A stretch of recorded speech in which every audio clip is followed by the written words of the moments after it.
Well. Good morning, friends. Merry Christmas. I think it's Christmas in the Americas now. Well, I have something very special for you today. Prepare yourselves. I don't know if you're prepared. Not sufficiently. Alright, DB, check this out. You ready? You gotta prepare yourself for this. Merry Christmas, DB. American Christmas is the only Christmas, according to the movies. Uh-oh. There we go. Did you see that? It said, no, I forgot already. The KFC, the capitalism is leaked into my brain. God help me.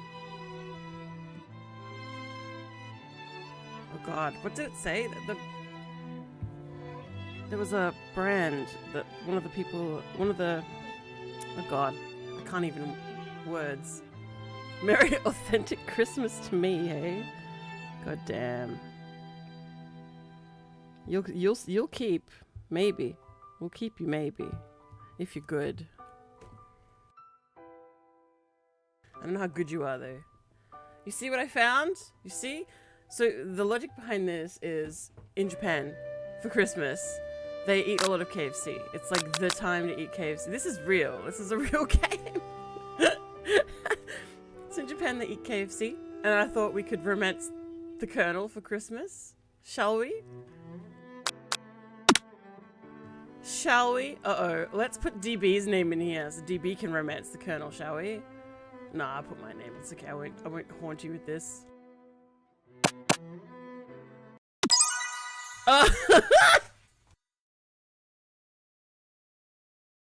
Certainly looks like a fever dream.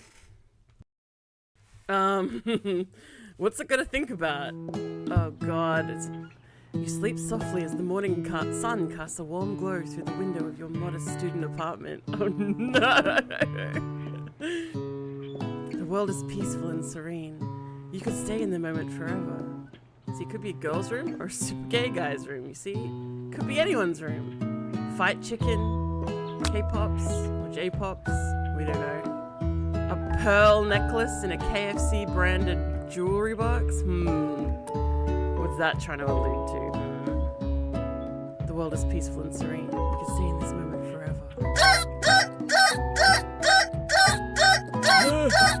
Or you could wake up. Now.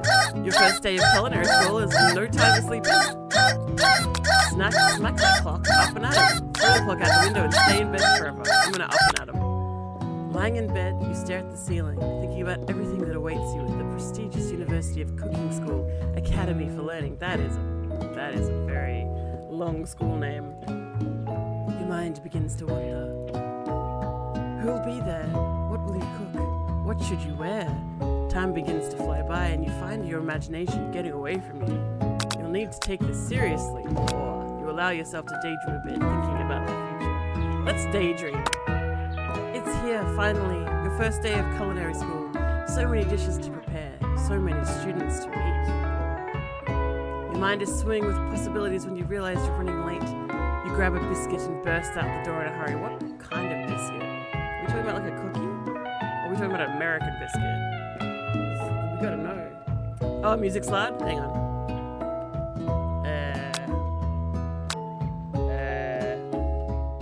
Let me just turn down the entire game real quick. Is that better? Is this better? American biscuit? Okay, that's fair. KFC biscuits. I don't think we do biscuits here. Delicious. Just what you needed to wake up those taste buds. Holy shit, you didn't hear me the whole time? That's embarrassing. Yikes. You're in such a hurry, in fact, that you forgot to put on any deodorant before running out the door.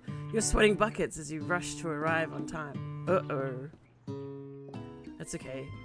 Colonel Sanders likes a little bit of musk. Standing in the quad, you gaze up upon the magnificent University of Cooking School Academy for Learning. Here comes your lifelong best friend, Miriam. She's the most adorably awkward person you've ever met, and you absolutely love her for it. Good morning, Ro. Are you excited for your first day of the rest of our lives? Actually, because I sure am. Excited, a little nervous. Okay, a lot nervous. What the?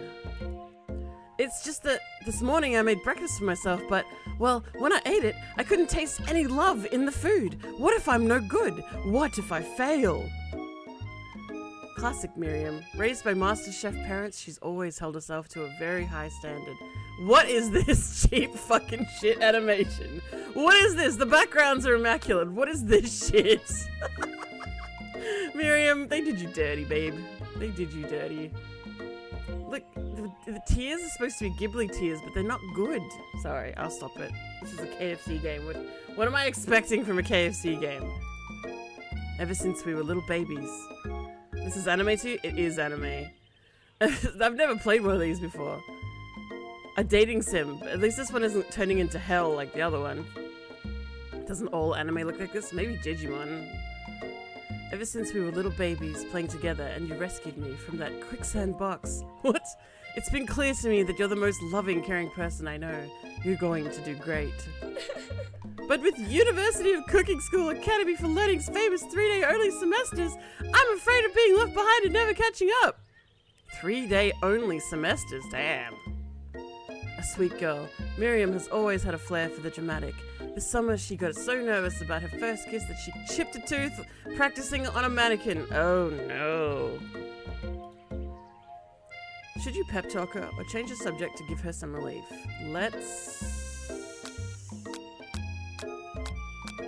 Let's be good friends. Pep talk your friend. Remember last month when we saw that fortune teller and had our tarot cards read? The lady with the mask who gave me nightmares? I've been trying to forget. Wait, why is she an old lady? Never mind. I know she looked spooky, but she was so sweet, and she told you that you were destined for great things. Remember that card with the fancy-looking tower? She got her sanity back. And that other card featuring the handsome fellow in the red suit? The devil. She's dead now. This is a fever dream in death. This is her last moments of dying brain. DB! DB! She played Phasmo, DB! I've been waiting for school so long to meet a handsome fellow I could call my own. Oh wait, I've been waiting so long to meet a handsome fellow. Why are you crying about it? And I'm sure you will soon. In no time we'll be graduating, and you'll be delighting the world with your heartfelt cooking in no time at all. As you talk Miriam up, you can feel her nerves begin to ease. You know what? Everything will be okay after all, and if not, at least I have these killer bangs. Can you believe I cut them myself? No, I absolutely wouldn't have called that. You can definitely believe it. I cannot believe it. Before you can get another word out, you're rudely interrupted when someone smacks your books and custom engraved measuring spoons out of your hands and onto the ground. Hey! It's Ashley. Oh my god, someone for DB. She's gonna step on you, DB. It's Ashley, your arch rival. She's totally evil, but you can't help but be filled with jealousy. She can get anything she wants and she knows it. This window. Hello, Ashley. Ashley. Oh, I didn't see you there, chicken shins. Wow, chicken shins. You leave roast shins alone, they're perfectly normal shins. Ugh, can't stand Ashley. Even her name is annoying. You know for a fact that it's actually Ashley, but she had to add an extra letter just to make herself feel better than everyone else. It's a tragedy name. If anyone here knows what perfect shins look like, it's us. We're not gonna let you or your really weird insults get to us.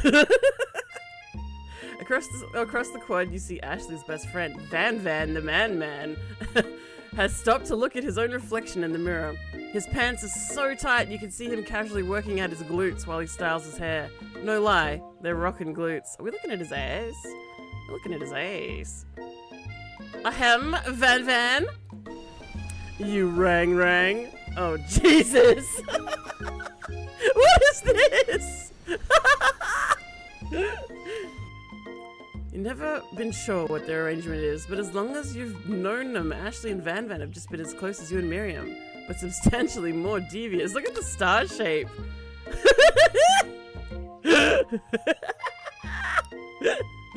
Oh, wow. Yo, they're even color coordinated. You got the purple and the red and the red and the purple. I can't believe that University of Cooking School Academy for Learning would ever allow people like you to attend as students. I know, right? You'd think they'd just hand us out our diplomas now. Or maybe hire us on as professionals. You amateurs could learn a lot from us. Oh yeah? I want to learn how to do this to my hair. What the fuck? That's awesome.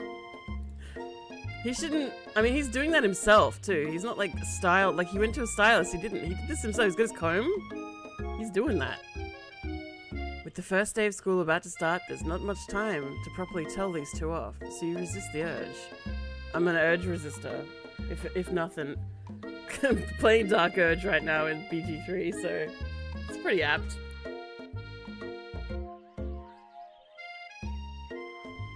DB, this one's you, right? This is you? This is how you style your hair? Let's go, Miriam. Psh, see you later, losers. As you approach the door, you see a goofy-looking kid pushing hard against the window directly next to it. Oh, good. Did he just drop his guts? Says Pop. Oopsie. I think it's broken. You reach forward and easily pull the door open. That should do the trick. I love you. I think you mean thank you? My name's Pop. I was named after my Pop-Pop. He's old. Wow. Could someone like this also be a student at the school? He must be one heck of a chef. Also, his name tag clearly says Bob, but I guess he's reading it upside down. Hi, Pop. I'm Ro. So, are you gonna make me hold this door all day? Nope. And with that, the young man walks into the building ahead of you. This kid looks about 5, yeah. And why did he shit himself? Is it just me or is he kind of cute? No, he's not. He's shit. I think it's just you. You both shrug your shoulders before following him into the building. You stand at the edge of a room unsure where to sit. Other students wander in and keep themselves busy chit-chatting. So we got Pythagoras here in the meaning of chicken. Who is this? Who is this? It's 20 past lunchtime. All right. That's enough looking. A scruffy looking pooch takes his place at the podium at the front of the class. Adorable. That doesn't seem sanitary. Okay. Now, quiet down, everyone. His name's Sprinkles, DB. His name is Sprinkles. Who is this unreasonably cute Pop and why is he in our culinary class? Does he bring the podium with him everywhere? How does he carry it with his tiny arms? Especially when he's got a spatula in his mouth, so he's clearly full. Oh.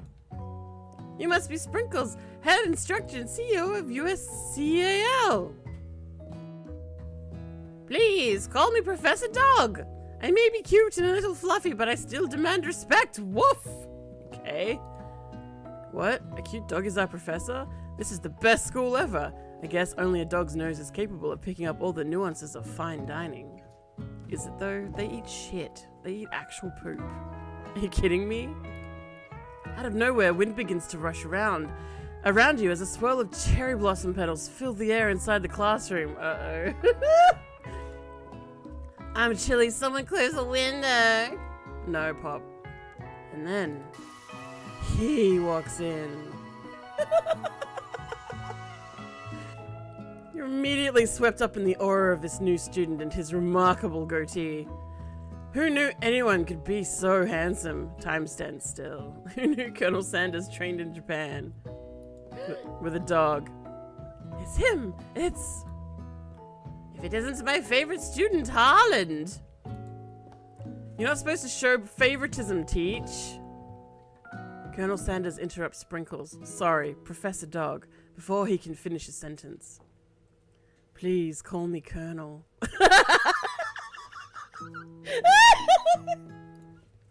Colonel Sanders. hushed murmur rolls through the classroom as Colonel Sanders walks down the aisle of desks. Suddenly the room is sweltering. Jesus Christ. Sweat begins to bead across your brow. Awful, DB says. You feel like everyone is looking at you, and you're not entirely wrong. Why me? And this over here must be Sweaty Sweatsalot. Maybe we should open the window back, but before faucet pits melts into a puddle and evaporates entirely. Shut up. Those are some big words from Meat Jack. Hold on just a second. Nobody talks to my friend like that. Oh my god. Miriam, please. You two both know my name. We were in the same kindergarten class. And what is it with you really weird insults? Besides, when Rose sweats, it's not gross. It's beautiful. Look at that shimmer. Ew. You turn to find Colonel Sanders standing right in front of you. Colonel Sanders, beautiful angel that he is, stands before you, smiling gently, his hand outstretched. Don't touch. Wet, sweaty, sweaty, wet. Don't touch. Boy, howdy, this classroom gets hotter than a Kentucky fryer. What is this? Who did this? Please use my handkerchief.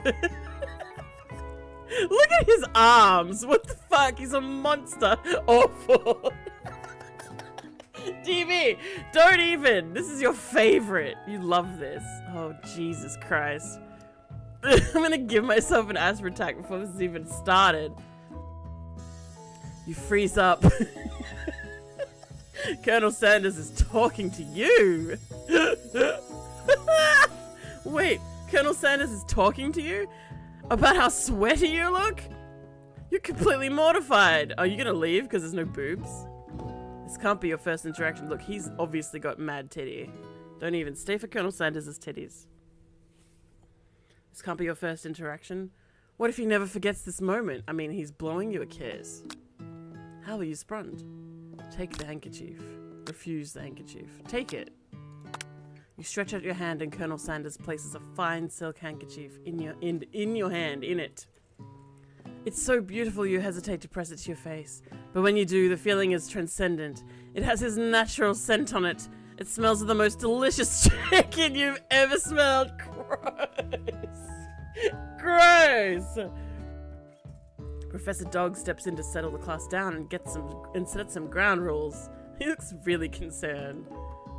Welcome to the University of Cooking School Academy for Learning, the greatest culinary academy in the world. They say this over and over. The birthplace of culinary legends past, present, and future. Many challenges await you. There will be tears. There will be blood. There might even really be adorable tiny food. Wow, I read that so well. And when all is said and done, there will be a battle. You will lift your sporks and complete it in the broom cooking arena. Or compete. Just then, another student enters the classroom and interrupts the professor's rousing speech. Hi guys, sorry I'm late. I hope everyone had a good summer. I really miss... Quiet! Late to class is bad enough, but interrupting my monologue? You're on the fast track out of here, young man. Are you sure you're even in the right place? You don't recognize me? This is my 3rd year in school, with you as my teacher. To be fair, there are 3 days of semester every year. This dog has seen him a total of 6 days over 3 years. I forgive Professor Dog. What's wrong with his hands? He's trying to be. This is kind of the ghoulish anime stance. Like if you're like a dead ghouly kind of guy, this is how the yokai stand to be creepy. This is what this is. At least that's what I assume, but I think I'm right. I'm always right. Everyone stares at him blankly. Does no one remember me? You're expelled if you utter one more word before I finish. Look how mad. Look at his tail! Oh my god. Why he do that? Because he's a creeper. He's a creepy nobody that nobody can remember because he's got no charisma. I think that's what this means.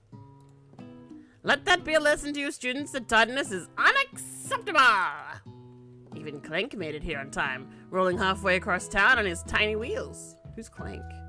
You turn to see the student Sprinkles is referencing, who appears to be some sort of industrial kitchen appliance. Oh, great. Bzzz, what is this garbage? They couldn't even get this round? Are you serious with this shit? The class bursts into laughter. Oh, Clank, you rascal. Why is he... No. This sucks. This sucks! Whose idea was this? Sprinkles walks into the classroom. How does he walk? I thought he rolled. As everyone stands in silent obedience. When he gets to you... Oh, this is Sprinkles. Never mind. He lifts his nose into the air and takes a deep sniff. Your diet is lacking. Don't sniff my butt! Based on what I'm picking up here, you definitely need a multivitamin. You should be taking better care of yourself. You've never had a talking dog as a teacher before, but Sprinkles' reputation for being smart but tough is well known. You decide to try and butter him up by giving him a treat from your pocket. But what kind? Beef treat, rubber ball, chicken snack. You reach beneath your apron and return with a chicken snack in your hand. Sprinkles' eyes go wide as he locks onto it. Look at him! His favorite! That's why he likes Colonel Sanders, because chicken's his favorite. That's cheating. Well, I think there might be some competition for a new star student. The furry professor immediately devours the snack, leaving your hand slick with a coating of warm doggy jaw. Gross.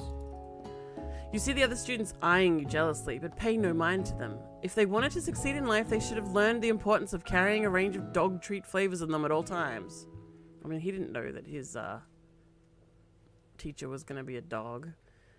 Settle down, young chefs. Take your seats and prepare to have your minds open to the amazing possibilities of culinary creation. Oh my god, hang on.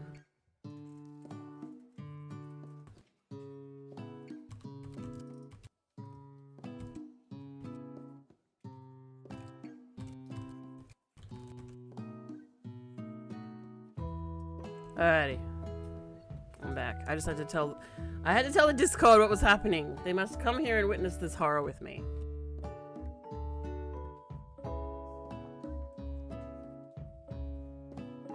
You still with me, DB? Did I lose you?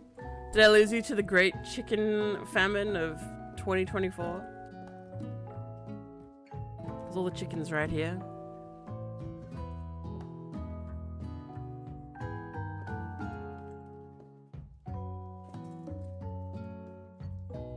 Alright. As everyone rushes to claim their favorite seats, you're left standing at the front of the room. Only 2 options remain. Uh-oh. Hey, Ro, there's still a seat here. Oh, okay. Choose your bestie over the sexy, or choose the sexy over your bestie. Just weird enough to stay? Wonderful. You wouldn't stay because it's me? My god. I see how it is. It seems that no one has claimed the seat next to me if you're interested. Hopefully it's between the 2 of them, then it doesn't matter. 2 good options, but which will you choose? Obviously, I'm gonna sit by Colonel. No, hang on. I should not ditch my bestie. She doesn't know anyone else here. I'm gonna sit... Where should I sit? Where do you think I should sit, DB? By Colonel Sanders? Or by my best friend? Hey, Wacky! Merry Quimbus! Merry Krampus! You say no milk? No milk? No milk, only chicken.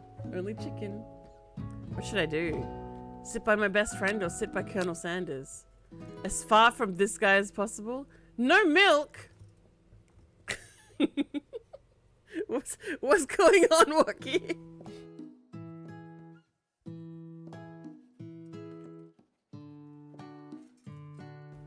I'm gonna sit by my best friend. Whoa!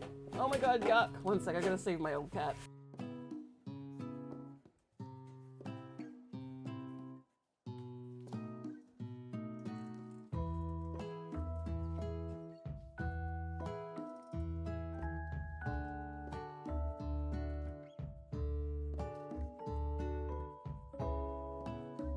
Oh my god, my old man just tried to jump on the lizard cage and failed. He's a very old cat. Alright, you move to take your seat by Miriam.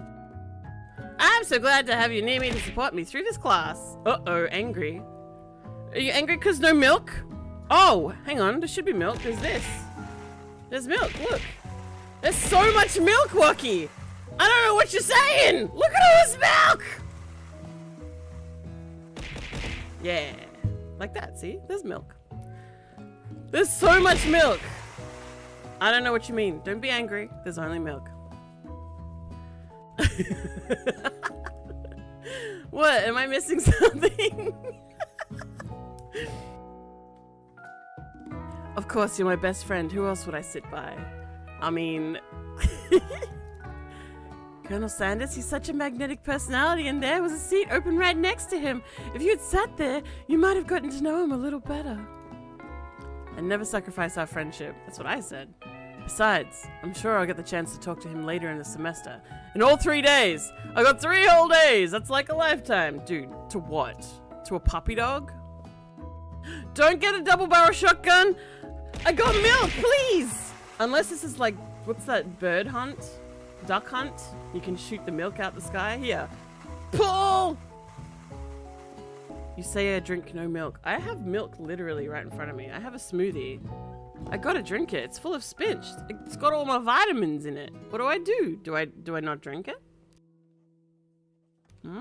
Mm-mm. Totally drinking it right now. Listen. Mm-hmm. It's very thick. It's mostly ice and fruit and spinach. But there's milk in it! Like this. Eat the vitamins. So you say, but now that Miriam mentions it, that Colonel Sanders is just so darn dreamy. No, he's not. He smells like chicken. As soon as you settle into your seat, the professor makes an announcement. Think fast! It's time for a pop quiz! We just sat down. Yay! A pop quiz about me! Oh, a quiz about me! No, get out of here. This incredibly important and surprising short quiz will tell me if you're ready for a life at culinary school. Take out the milk? Eat the vitamins? Hell no. I'm not. Are you lactose intolerant, Wookie? Is that what's happening? You gonna shit if I drink this milk? You gonna shit if you look at the milk? That's hella lactose intolerant. Keep your knives sharp and focus sharper. Here comes question 1. Professor Sprinkles, indeedy. If a train A is traveling to point B and train B is traveling to point A, how important is it to wash your hands before cooking? Extremely. Looking at you, Pop. That's right. Forest is to tree as chicken is to slam dunk. Night vision goggles. Feather! That's right. What is the most efficient eating utensil ever created? Comically oversized fork. A meat tenderizer. A spork.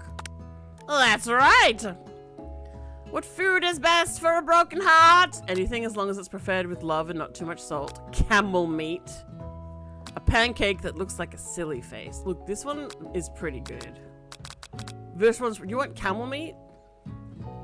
You want camel meat, or was the other one B? You wanted the night vision goggles, didn't you, bud? Dude, I don't want to fail my pop quiz. I don't want to fail my pop quiz, Wookie. What do you think here? Do you think camel meat? Do you think it's camel meat? You probably think it's camel meat. Wookie, you milkless, you sad milkless fool. It's not camel meat. Wookie, you're gonna fail your first day. Oh my god. Alright, camel meat. That's wrong! Is Sprinkles a good boy? No. He's talking dog that teaches culinary school. He's the best boy. Hey, look, it's B. I'm going with B. That's right! Total score 4 out of 5. Wookie, this is your fault. This is your doing. Only 1 wrong. Not too shabby. You might just do alright, kid. Too late. Too bad. It's done. Wookie, it's done. I'm sorry. It's done. It's done. He's best boy, Wookie. You can't. Why do you hate Sprinkles? Anyway, we can't call him Sprinkles. We have to call him Professor Dog. We have to have some respect for us, for superiors. You know? We have to. You look up and see that Colonel Sanders has been watching you tally your score. He nods with approval. May I have your attention, students? I have an important announcement to make. Time for lunch! Dude, we just got here. Are you fucking serious? Wow, the cafeteria is as nice as any restaurant you've ever eaten at. To be fair, it was 12 when we started. It makes sense that the school dedicated to cooking would also be serious about eating. This is not a nice restaurant. This is the shittest IKEA setup I have ever seen. You kidding me? This person needs to get out more. A delicious fragrance wafts through the room and tickles the end of your nose. Your mouth waters. Do you smell that? That must be our lunch. It's crazy. It smells crazy good. Everyone, can I have your attention? Isn't it about lunch? No, I just wanted to apologize for my tardiness. You see, I was... Howdy, folks. I'd like to make an announcement. Oh, here's your boyfriend, DP, with his big, long monster arms and tiny little sexy waist. No. The miraculous ladybug. You know what? They probably just pinched it. Hey, It's about lunch. Everybody cheers! But Shh! Lunch. She said shh! In honor of the new semester, I've prepared something special to share with everyone for lunch. Why is his nose like what? Oh, like the little rectangle? Because he's dead. He's a ghost. Probably he's trying to make the announcement that he's dead and he's here as a ghost, but no one wants to listen to him. That must be the smell I smelled! Dude, it smells like him, of course. Hey Hitch! Hitch, look, I'm playing your favorite game. We're gonna romance this long-armed monstrosity. And he told me he doesn't want to go by his name Harlan. Harland? He wants to go by Colonel Sanders. Everyone must they must address him by his rank. Ah! Thank you, Hitch. Merry Christmas. Merry Boxing Day. All those boxes are unopened. We should open them. Indeed, that smell. Look at his monster arms. Yeah, he has a little slutty waist though. He might have a butt. You hold your breath waiting to see what food this mysterious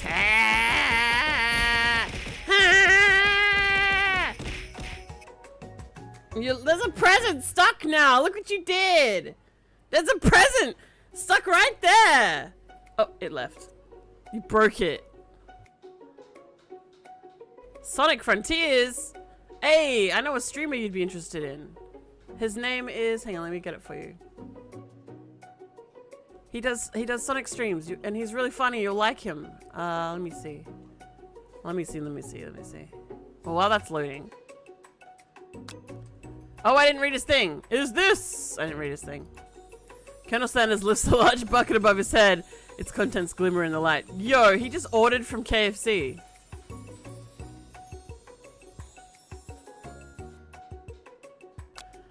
Piled high are huge pieces of chicken, breaded and fried to a crispy golden finish. The aroma envelopes you and you begin to feel warm and safe. Yo, you begin to feel a little heart diseasey. His name is Retro Rog and he has Steven Universe for his icon. You should look up Retro Rog, one word. He's great. If you like Sonic. That's all he does is play Sonic. And it's great. He loves Sonic. And he'll talk about Sonic all day. He's great. Colonel Sanders has filled a bucket with chicken. He must have just, Colonel Sanders, at least he has to stand up if he's going to pull it out of his ass. With chicken? What a novel concept. Your stomach begins to grumble as if to say, stop thinking and start eating. Okay. For years I have been developing a secret recipe for the perfect fried chicken. By my calculations, nothing less than 11 herbs and spices are required to achieve the perfect balance of flavors. What in the capitalist bullshit is this? My god! You look around and notice that every other student has a pen and paper and is scribbling notes as fast as they can. But that's all I'll say about that. Yep. What? You think your stupid secret recipe, dude? You think we want it? Pshaw, nah, my dude, nah. It's just, drafting a last will and testament in case, one of those ingredients is, poison. Got him. What? He looks around nervously to see if anyone else is laughing at his sick burn. No one is, buddy. No worries, Hitch. Have a good one. You wait to see what the zinger Ashley is prepared to follow up, but she suddenly takes a different approach. Yeah, and I was like writing in my diary. Dear diary, today I smelled something beautiful. I knew at the moment that only the hands of a true gentleman could fry chicken so tender. Does she want a piece? She wants a piece of his drumstick, I think. You see her. Oh god, she just immediately. What is this? Is this a hoof? I think it's a hoof. She's a demon. You see her body language change from bitter and evil to sweet and innocent as she slides closer to Colonel Sanders. She realizes that he is destined for greatness and fame with cooking skills like this. She wants him all to herself. Oh, please. Well, Van the Man, if you don't want any. I'll take his. Whoa, hold on. I mean, I guess I'll try it. He takes one bite and his eyes grow wide. His hair apparently gets erect. What the fuck? He starts contorting his face as he tries to hold in his pure exhilaration and act unimpressed. Is this like that anime where everyone eats the food and then has an orgasm? Is that this? But KFC? This is awful. But also his hair got erect. That's alarming. Easy now. There's enough for everyone. Please, my fellow classmates, dig in. You take one of the pieces of fried chicken out of his bucket. Why is it a quote-unquote bucket? It is a bucket. And sink your teeth into it. Is it because it's branded TM? It's amazing. Oh god, tasting Colonel Sanders' food transports you to another dimension. Alone with your taste buds gripping a drumstick in your hand, you float weightlessly. He's drugged it. Why is the bucket in quotes? Because it's nature's pocket. The bucket's made of nature's pocket. Focus your mind and meditate on this moment. Try to identify every flavor. Savor the moment and everything that it tells you about Colonel Sanders' culinary heart. Swim towards light. I'm gonna die. I'm dying. This is a heart attack. Help. I'm gonna try to identify the flavors. You let the food rest in your mouth and focus on it, scrutinizing every flavor. Salt? Maybe. Oh my god, that's it? Pepper? Too obvious. Oregano? Basil? Maybe, but there's something else. It's paprika, bro. Something dark, spicy. You dig deeper. Deeper, it's paprika. Yes, even deeper still until you find it. Could it be paprika? Yes, it could be paprika. He really did it. How bold, how adventurous to use paprika. You try to go even deeper into the sea of flavors, but this revelation alone is more than you can handle. You snap out of it and realize that this information was meant to remain a secret, and yet, now you know. A mantle of responsibility now rests upon your shoulders. As you look around, you realize that everyone in the room is consumed by the lunch. No one noticed that you traveled through space and time. After tasting his food, you try to get some one-on-one time with Colonel Sanders. This sucks. Whose idea was this? I only have the option to approach him. I don't have the option to not. Colonel Sanders smiles ever so softly as you approach. He stops what he's doing and allows you to break the silence. Colonel, I wonder if I could ask a question for a second. Anything for a fellow chef. What exactly was on that chicken? Oh ha! How bold of you to come out and ask. It's an idea. Oh my god, look at his cane. Look at his cane! He has a pimp cane with a chicken on it! Yes, that chicken was laced with something, absolutely. It's an idea I had for a new combination of flavors that will make me my fortune and establish my legacy for all time as I open a chain of highly successful fried chicken restaurants. No big deal. It's just you and me here talking. I can keep a secret. In fact, I've got some of my own that I'd be willing to trade. What's the rush? The semester is only getting started. We've got 2 more whole days to get to know each other.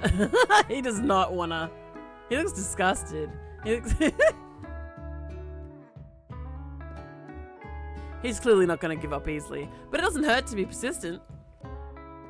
You know what they say about secrets, Colonel? Shouldn't learning be fun? Aww. You've got moxie, I'll give you that. Colonel Sanders looks both ways to make sure you're truly alone, and then he leans in. You can feel his warm breath as he whispers. Just one ingredient, but you can't tell. I use paprika. It's something my great-grandmother taught me. That's paprika. Paprika, wow. I'm just gonna keep saying paprika or it's blank. You'd never have guessed that. In fact, you're not even sure where you get some if you searched the shop. And well, we could be anything. Lamb dreams. And lamb dreams isn't the flavor you tasted before. It could be any flavor. What do you think it could be? Got Moxie, but he's got Molly chicken. Dude, shh. The secret ingredient is Molly. Shh. And cum. And cum definitely isn't the flavor you've tasted before. It could be though, Colonel. Just you and me. So now, you're 2 ingredients closer to knowing the full recipe. But you don't tell Colonel Sanders that. While you're wrapped up in that huge revelation, you notice that Colonel Sanders has disappeared. While everyone else is still in the cafeteria, you decide to look for him. You find Colonel Sanders outside, standing in the quad. Oh, it's you again. Howdy. He's trying to get away from you, bro. Sometimes I like to come outside and look into the school buildings. I think about how my story will continue on after I've graduated. It sounds like you have big plans. I dare say, the biggest. He's crying! I will leave my mark on this world. You can bet on that. Yeah. Heart disease. Alone together for the first time. You figure now is the perfect moment to show him your personality. Oh, great. Neg him to show your own strength. DB! Wow him with a big idea to add an additional ingredient to really spice things up. Be modest but thoughtful. I'm not gonna neg him. Well, oh shit. He just exploded. Well, I just wanted to tell you that I really enjoyed your food. Neg him. Neg him, shit, it's too late! Now you've got his attention. He's gonna commit arson for sure. That's why he's outside. He wants to burn this whole place down because people discovered his secret. The flavors were complex but comforting. The interplay between salty, savory, and peppery, it was perfect. I appreciate the compliment, bro. You should just tell him that you know what his secret ingredient is. Come. I'm sure you'll be a big success. It's how all the seasoning sticks to the chicken! I know we only met today, but I'm starting to get the same feeling about you. That's just because I gassed you up. It's called love bombing. Duh. We should head back inside. Next lesson starts soon. So I think love bombing is just as bad as negging, probably.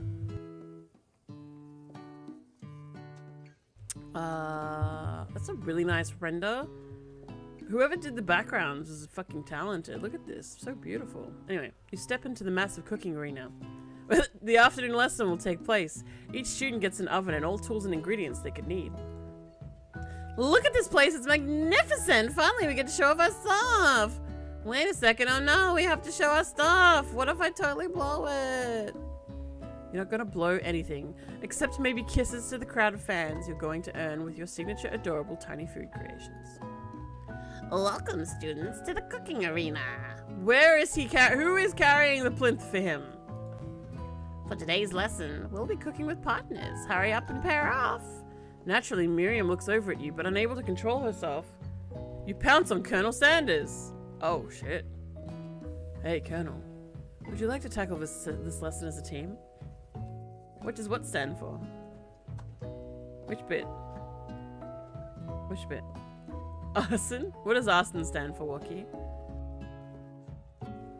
Hey, Colonel, would you like to tackle this lesson as a team? The two of us? That is, me and you, if that wasn't clear.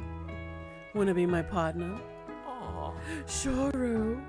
I'll prepare our station. Without you as a partner, Miriam is left standing all alone. 2 different students quickly take notice. Ew!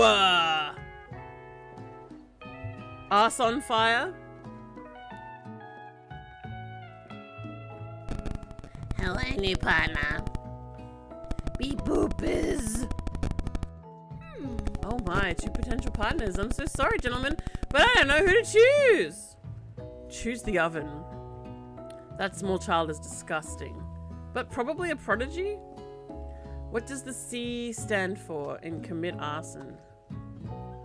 Come? Come, adventurer. Let's commit arson. Is that what it stands for? The D stands for... Wait, what? There's no D in commit arson. Wait, what? There's no D in commit arson! Friend duties can be a little awkward, but that's the price you pay for not being alone forever. You know what? This one might actually be good at cooking. I don't know if this is gonna be that deep, but... Who do you want to take Miriam as a partner? I'm gonna choose the oven. Sorry, Pop, but I think Miriam will be partnering with Clank today. It's okay, I already ate. Oh, maybe he's just an idiot. The university's got to make up their money budget somehow. It's not entirely clear if Pop has any idea what the point of school even is at this point. Clank is clearly excited to have some attention. He heats up and begins to roll back and forth. Wow. The D stands for don't come near me, I'm going to commit arson. That's fair. That makes sense. The C stands for commit arson. Wacky, I think you need your matches taken off you. Yeah, he's gone. Wop wop wop. Great. Hold on there, fella. We don't even know the assignment yet. Technically, Clink might not have a face. Yes, he does. Right here. But there's something charming and earnest about him. Although this is pareidolia. If we're seeing a face here, it's because of pareidolia. I think that's the word. Bzzzt. Tissue? I hardly know you. Ha ha ha. Get out, Miriam. Clink judders and a panel shakes loose. You get the impression that this is a sign of affection. Ooh. Looks like you two will be fine. Now it's time to focus on your own cooking classwork. And the Colonel, apparently. Alright, you two. For today's lesson, we're going to keep it simple. Why only you two? Pick a basic dish and divide up the steps. There's 4 of us, 5 of us in here. No chef is an island. It takes 2 flints to make a fire. Oh god, it is arson! Wacky, it's arson! You get the idea. It takes 2 flints to make a fire, Wacky! Which dish do you suggest to your partner, Colonel Sanders? Stick totter seems easy enough. It's fancy, you don't even need to cook it. Ew. Using octopus will blow Colonel Sanders' mind. Your grandmother's mashed potatoes and gravy. Well, we know that there's a signature dish she's probably going to steal from you, probably. We actually don't know that, but let's give him the potato and gravy so he can steal it. I've always been something of a down-home chef. I was thinking we could make some warm, inviting, and comforting. Maybe mashed potatoes? And gravy? I couldn't imagine one without the other. Colonel Sanders casts a coy look at you, causing your whole face to go beet red. Embarrassed, you quickly turn away. I'll go get the potatoes. No, please, let me. Picking perfect produce is a passion of mine. I thought chicken was. It looks like things are getting pretty fresh around here. Does someone have a crush on Colonel Sanders? Yeah, it's you with the big love heart tits. We're just cooking partners. Mind your own business. Sanders' heart is my business, and you'd better keep your fingers off my man. Oh, God. Did someone call for me? His music! That's what they want, Wacky. Don't give in. Don't give in to capitalism. Don't give in. Don't give in. They want you to crave KFC. That's what this is. This whole thing is to make you buy more chicken. Don't do it. Don't do it, Wacky. Be strong. Holy shit, this music. Alright, I'm good. Oh no, jeez, Van Van. Well, I'm over here crushing on Rose Dreams. Oh, crushing Rose Dreams. You're supposed to be taking care of our classwork. That's the deal, remember? Doesn't jiggle. Colonel Sanders returns, arms full of peeled potatoes. Holy shit, this music. He tosses them into boiling water and turns his attention to you and your old friends. Oh, howdy there, Ashley. Van Van. Are we working in a quartet instead of a duet now? Does it jiggle? Does it grip? It is gooey. Is it gooey? Oh, you mean the potato. Of course, I thought you meant her tits. Also, her tits just vanish when she puts her hands together. Actually, no. It looked like Ro was struggling, so we offered to give them a hand. You know how it is. These young amateur chefs need a lot of mentoring. Eat shit, Ashley. I was gonna say, Colonel Sanders, maybe I could teach you a thing or two about fancy food. Maybe one day, you might be able to start to get up to my level, huh? Doubt it. Don't be rude, Van Van. Personally, I have no doubts whatsoever about Colonel Sanders' ability to concoct creations worthy of admiration. After all, your fried chicken was quite spectacular. But Colonel, if you ask me, I might make a better partner for you than this thing that has positioned itself at your station. You should steal this girl. She needs to go. Don't you feel deep down that we cast complementary shadows? We fit together like a thigh and a drumstick. It just makes sense. Nothing about this makes any sense, and this music is fucking like loud. I've turned this down, and it's loud. One thing is clear, she's coming for Colonel if you don't watch out. Ashley is really going at you hard. You need to ask for some backup here before things get ugly. She's trying to be a drumstick. Just leave her be. Turn to Colonel Sanders, hunk of hunks in your time of need. Turn to Miriam, your forever bestie, who always has your back. I'm turning to the hunk of hunks. I'm here to learn to express myself via my cuisine, not bicker with prima donnas. Partners were chosen at the beginning of class, so let's all respect the format, okay? You turn to Colonel Sanders to confirm that you're on the same page. I chose Colonel Sanders, and Colonel Sanders chose me. Isn't that right? This fucking music. A businessman respects all fair agreements, from contracts to handshakes. I took on Ro as my partner for this activity, and I stand by it. Ro is gonna steal Grandma's recipe. Based on your team's behavior, I'd say you're perfect for each other. Neither of you has Ro's natural talent or their loyalty. Being defended by Colonel Sanders leaves you feeling proud and full of potential. You look for Sprinkles in hopes he might step in, but he's nowhere to be found. Darn those cute corgis and their short but sturdy stature. You look down at your station and realize that, in the tension of the moment, your hands have been cooking on autopilot. Hi, Willie! I've never played this before. You can have her, Wookie. Distracted by the drama, you've already crushed the boiled potatoes into a perfectly creamy mashed texture, with plenty of butter and cream for flavor.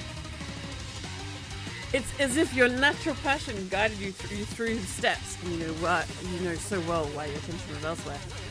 You and DB both want her on screen, but she's got a hoof out. You want the hoof? I like when she's not got a hoof. She does have a big butt though, that's kind of good. I know just what to do. Colonel Sanders extends his hand, holding a beautiful white porcelain gravy boat, out of which pours a smooth brown gravy. When did he make that? Smothering your nearly finished potato dish. Gravy flows down the mound of mashed potatoes. The results look spectacular. Granny would be very proud. Colonel Sanders holds a spork out to you. You reach out and grab hold of it, but he doesn't immediately let go. The two of you stand holding the same spork, and for that small moment, all of the madness and pressure in this crazy world stops. Yeah, you're over her. You want Colonel Sanders' massive monster arms. That's what you want. Your eyes lock. The moment is electric. Time stands still. I know the food looks great and the backgrounds look great. The characters... Something. The secret is there is 11 steps in advance to make the Colonel love you. This is not serious. Ru, this is your fault. Don't order KFC! No! Waki, be strong! Be strong! Can you even order KFC on Christmas? I know you can in Japan, because they don't do Christmas. They just eat chicken. It's a day for KFC. Don't do it, Waki! Be strong! Be strong! Hi, Jeff! I've never played this game before. If you love something, set it free. This is him telling you to let go of your grandma's recipe so he can make bank off it.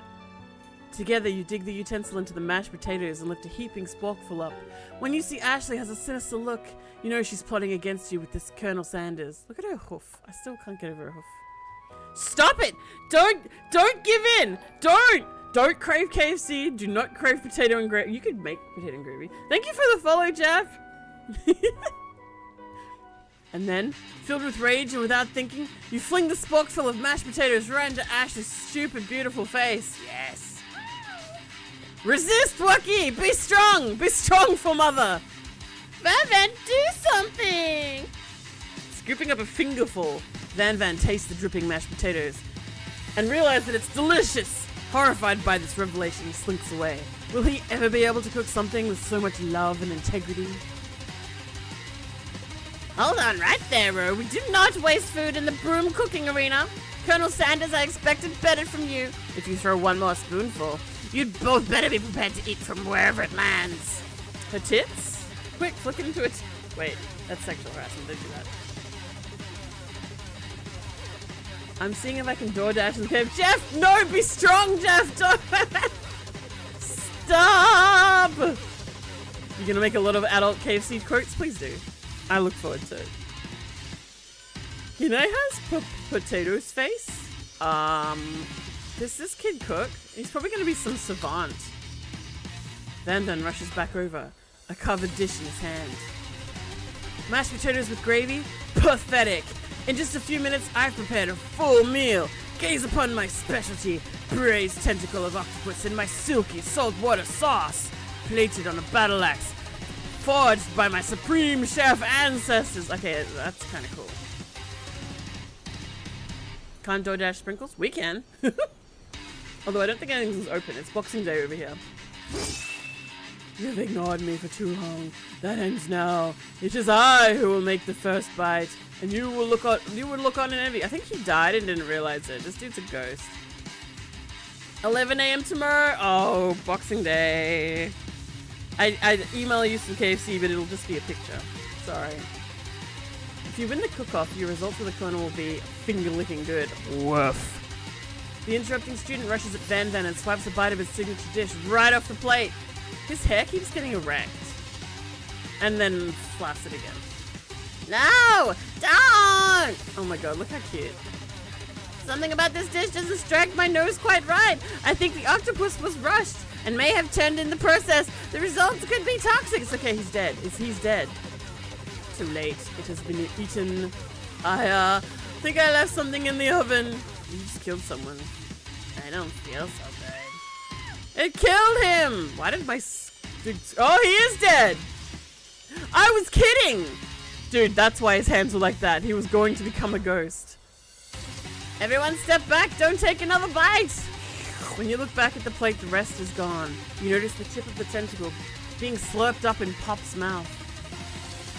Pop winces in pain for just a moment, then is almost immediately back to his oblivious self. Oopsie. It's ghost kissing time! He has telephones in his eyes. Tastes like poison. These snozberries taste like snozberries. The entire class is gathered to watch Pop's final moments. Shock has frozen the whole crowd. They are motionless as statues, but this guy just died and no one gives a shit. The class bell rings, disrupting the moment and snapping everyone back to reality. It would appear that Pop's enthusiasm for trying new things, despite obvious danger, has inoculated him against poison of all kinds. That's because he eats turds. This boy's dumb. The blue Pac-Mans? Like in that one movie? Oh, that one movie? We're gonna, instead of like spinning clay, we're gonna make chicken and kiss ghosts. I'm not sure the professors here make enough money. Dude, you need to call the cops. He just died. Hello? I just turned into a ghost over here. I called it. Dude, I called it. Seeing that you're shaken up by the really annoying student and all his nonsense. He's dead! Colonel Sanders approaches you. These people are all garbage. I'm sorry you had to go through that. Please let me walk you home. He's dead! What? Like for real? Oh, come on! You follow Colonel Sanders out of the room. Did you just order Walkie? Walkie? Walkie? I think you need to go to jail. I think you need to go to the dungeons now. The goblin dungeons, they're really easy to escape, but you gotta go to the dungeons. You gotta go. Did you fail? You have KFC now? You ordered it? Well, I hope you got enough for the rest of the class. Alright, I'm following Colonel Sanders now. I'm very disappointed in you, Wookie. It wasn't supposed to make you hungry. The ending of Ghost where the guy gets killed with a window really freaked me out. I was like 5. Dude, same. Same. There are like scenes and things like, you know, in Ghostbusters 2 in the library when the librarian turns around and goes, blah! Or is it 1? Either way, that scared me. Couldn't look at it. Couldn't look at Vigo's picture. The big painting. Lots of things. I couldn't look at the faces with the big mouths and Beetlejuice. The eyes inside. Anyway, we're playing KFC games. At night, the school building has taken on another vibe entirely. We sleep over? It's dark and more than a little spooky. Colonel Sanders stands in the quad's neon glow and speaks softly. Those mashed potatoes you made in class today, I'ma steal them and sell them all around the world, and I won't even credit you or your grandma. Before you go on, I want you to know they're not a great representation of my skills. I didn't even realize I was making them. They were amazing. Tasting them, it reminded me why I became so passionate about food to begin with. Colonel Sanders is getting choked up. Cooking is obviously important to him in a way that you find inspiring. Are you guys getting choked up about the potatoes? Berto, go make yourself some mashed spuds. Now might be the perfect time to tell him you're developing feelings for him. What? No! Colonel Sanders? Yes, Ro. There's something I need to tell you. Hold it right there. Oh my god. There's something I need to tell you first. Ah, jeez. You see, when I was just a boy, I had a dream that one day I would be the greatest chef the world has ever seen. And every day since, I've been working towards that dream, day and night, never stopping, never resting, also lifting a lot of weights, like so many weights, just so many fucking weights. No potatoes? Buddy! Buddy, go get some potatoes. I guess nothing's open on Christmas Day, eh? We should follow our dreams with all our hearts, that our souls may grant them like wishes, floating on a shooting star. You are an idiot. Ugh. He wants to be the very best like no one ever was. To cook them is his real test. To eat them is his cause, perhaps. Hey, no, you. Shut up, I'm the one here to say inspirational stuff and be the star of the story. Are we forgetting that your cooking literally killed a guy? You can't prove that. I also saw you kill that guy. What was his name? I also saw you kill that guy. Somewhere in the distance you hear a long sad sigh. We don't hear sirens? Forget him. We're talking about me. Me. I'm the hero. The Spork monster is here to fight a hero. What in the fuck is this? What in the actual fuck is this? I think I left the fridge door open. Later, nerds. How dare you threaten me? Just as I was letting down my guard and connecting with another chef on an emotional level. Are you afraid? Wait. I don't have any potatoes right now, otherwise I'd hide one and leave you a series of clues leading to a secret potato. That is amazing. The Christmas treasure hunt. It's like an Easter egg hunt, but the worst because it's a potato. And if you forget your potato, it'll grow more potatoes. You remember this enemy from Evangelion? Excellent. Oh.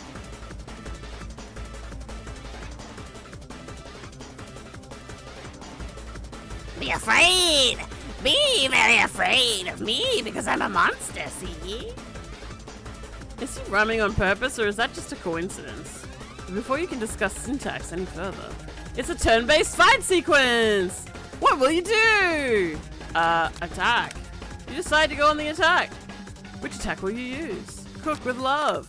Cook with love does 1 damage. It's just got real. The attack really upset the Spork monster. Spork monster goes on the attack. They spit hot gravy at you. You take 1 damage. Defend. You decide to defend. Which defense will you use? Trepidation. You continue to stay back and endure whatever comes your way. Seems like a pretty weird strategy, but okay, sure, you do you. Spork monster focuses their mashed mind and draws an energy from Mother Earth itself. They grow larger and more intimidating. How will you respond? Attack. You decide to go on the attack. Which attack will you use? Cook with love. Cook with love does 1 damage. Spork monster is no quitter. Buffed up and ready to rumble, they go on the attack once again. Spork monster uses utilitensile. You take 2 damage from the attack.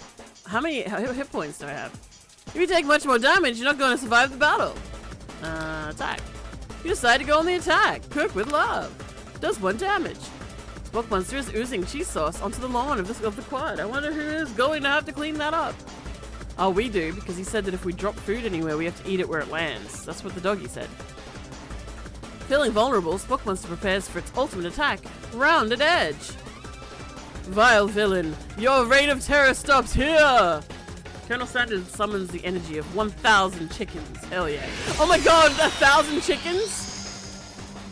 Dude, where's chickens when you need him? Pot pie power pinch! Sucks. Pot pie power pinch does 10 damage. Spork monster is defeated. You saved me. An injured Spork monster spews steam into the night. Forget mercy, finish him. Spare this wretched beast. Let's spare him. You manage to tamp down your disgust at the sight of this gnarly beast long enough to realize that he's still a living creature with a pure soul who deserves your pity, not your wrath. Isn't it just potatoes and gravy with sporks? Isn't this a nightmare?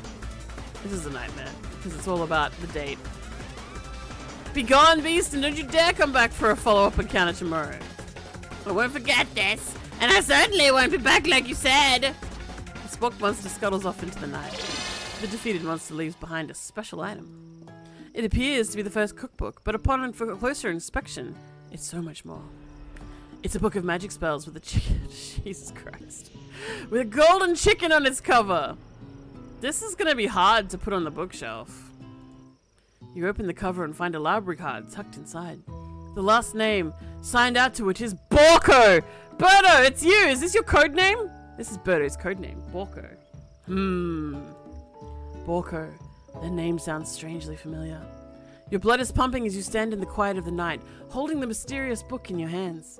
As you come down from your battle buzz, you realize that your final attack has left you completely depleted. The world around you begins to fade away. You faint from plot. Without any energy to keep your eyes open, darkness overtakes you. The image of Colonel Sanders flashes before your eyes as you fall asleep. What is he doing in Chicken Room? He must have helped you get home. In your tired state, you don't know if you could have made it without him. What a guy. You want to thank him, but you don't have the strength to utter a single word. You feel your covers being pulled up over you as you're tucked in tightly. It's not him. It'll be the kid. Good night, my Colonel. In your dreams, you're together with Colonel Sanders. This sucks. This sucks. For some reason, Sprinkles is also there, instructing your love. Dreams are weird. Oh god, oh my god! You're awake on day 2. An attempt to process the wild visions you've had. Were they memories or premonitions? DB, Borko took the book out. It's you. And also 1,000 chickens attack? Where's our friend when you need him? You lie in bed and stare at the ceiling, thinking about the secret you discovered while tasting Colonel Sanders' cooking yesterday. You can't believe he really used calm. And then, there was that secret ingredient that Colonel Sanders went ahead and told you outright. Not much of a secret, huh? It's probably just because he already trusts you so much. Sure, that makes sense. We'll go with that. You meet up with your bestie in front of the school. Your bestie who you keep ditching for Colonel Sanders, some bestie. Before you can tell her about the encounter with the spork monster, she launches into a story of her own. Okay, I know this might sound a little strange, but I think I might be, like Clank. Ew. Dude, she's an autophiliac, help. Like him? Like. I know it sounds like I'm moving too fast, but there's something about him. I like him. I like him. We got to talking after class and he's actually a totally sweet guy. Not only that, but he's really smart. He told me all kinds of stories about Colonel Sanders. Did you know Colonel Sanders was the most popular kid in the high school? I bet he does vibrate. He did open his latch for her. No, but that does make complete sense. Yeah, he was so popular, and he was voted prom king at the school, and he didn't even go to. And he also has a convertible that he himself rode in the front of the homecoming parade. Wow, he sucks. I'm thinking maybe something got lost in pressure cooker language translation there. Either way, maybe it's the best if you took it slow with the new boy, like I am with Colonel Sanders. Oh my god, you and Colonel Sanders, the coolest guy in school. The most famous student to ever attend University of Cooking School Academy for Learning. They are padding this. You're a thing now? So we defeated the big damn spork monster BDSM. So what could be next? Butt stuff. We definitely connected yesterday. Aha, you sure did. You're great.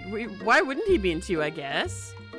Laughing at the implication that you and Colonel Sanders might be a thing is definitely not cool. You are great. You have an idea about how to prove that your love is real. Yeah, we go and we read Chuck Tingle books. Well, if he's not into me, why did he tell me one of the secret ingredients? However, you don't tell her what you know about that you know the second ingredient too, which you discovered on your own. Your bestie's eyes light up. A secret ingredient? Based on my experience, KFC in America must be wild if it makes you do butt stuff. Yeah, dude, she's unlikable for a reason. She's definitely the villain. Yeah, I just said that. A secret ingredient. Is there a dramatic echo in here? Miriam checks to make sure you're alone before continuing. So this summer, while I was on vacation with my family, a lovely man approached me in the botanical garden where I was wandering. This can't be good. He told me all about his passion for spices. Secret spices. The man even gave me some to show me what he meant. He said it was a powder created from super duper rare dried flower petals, and that if I did him a big favor, I could have some of my own. Uh-oh. Please, Miriam, don't tell me. So I filled my suitcase with them and brought them home. He was so nice, he even met me at the gate when I arrived. Later, when I cooked with them, a very strange feeling came over me, and the flavor wasn't like anything I've ever tasted. That's drugs. I think you're being very liberal with the meaning of spices here.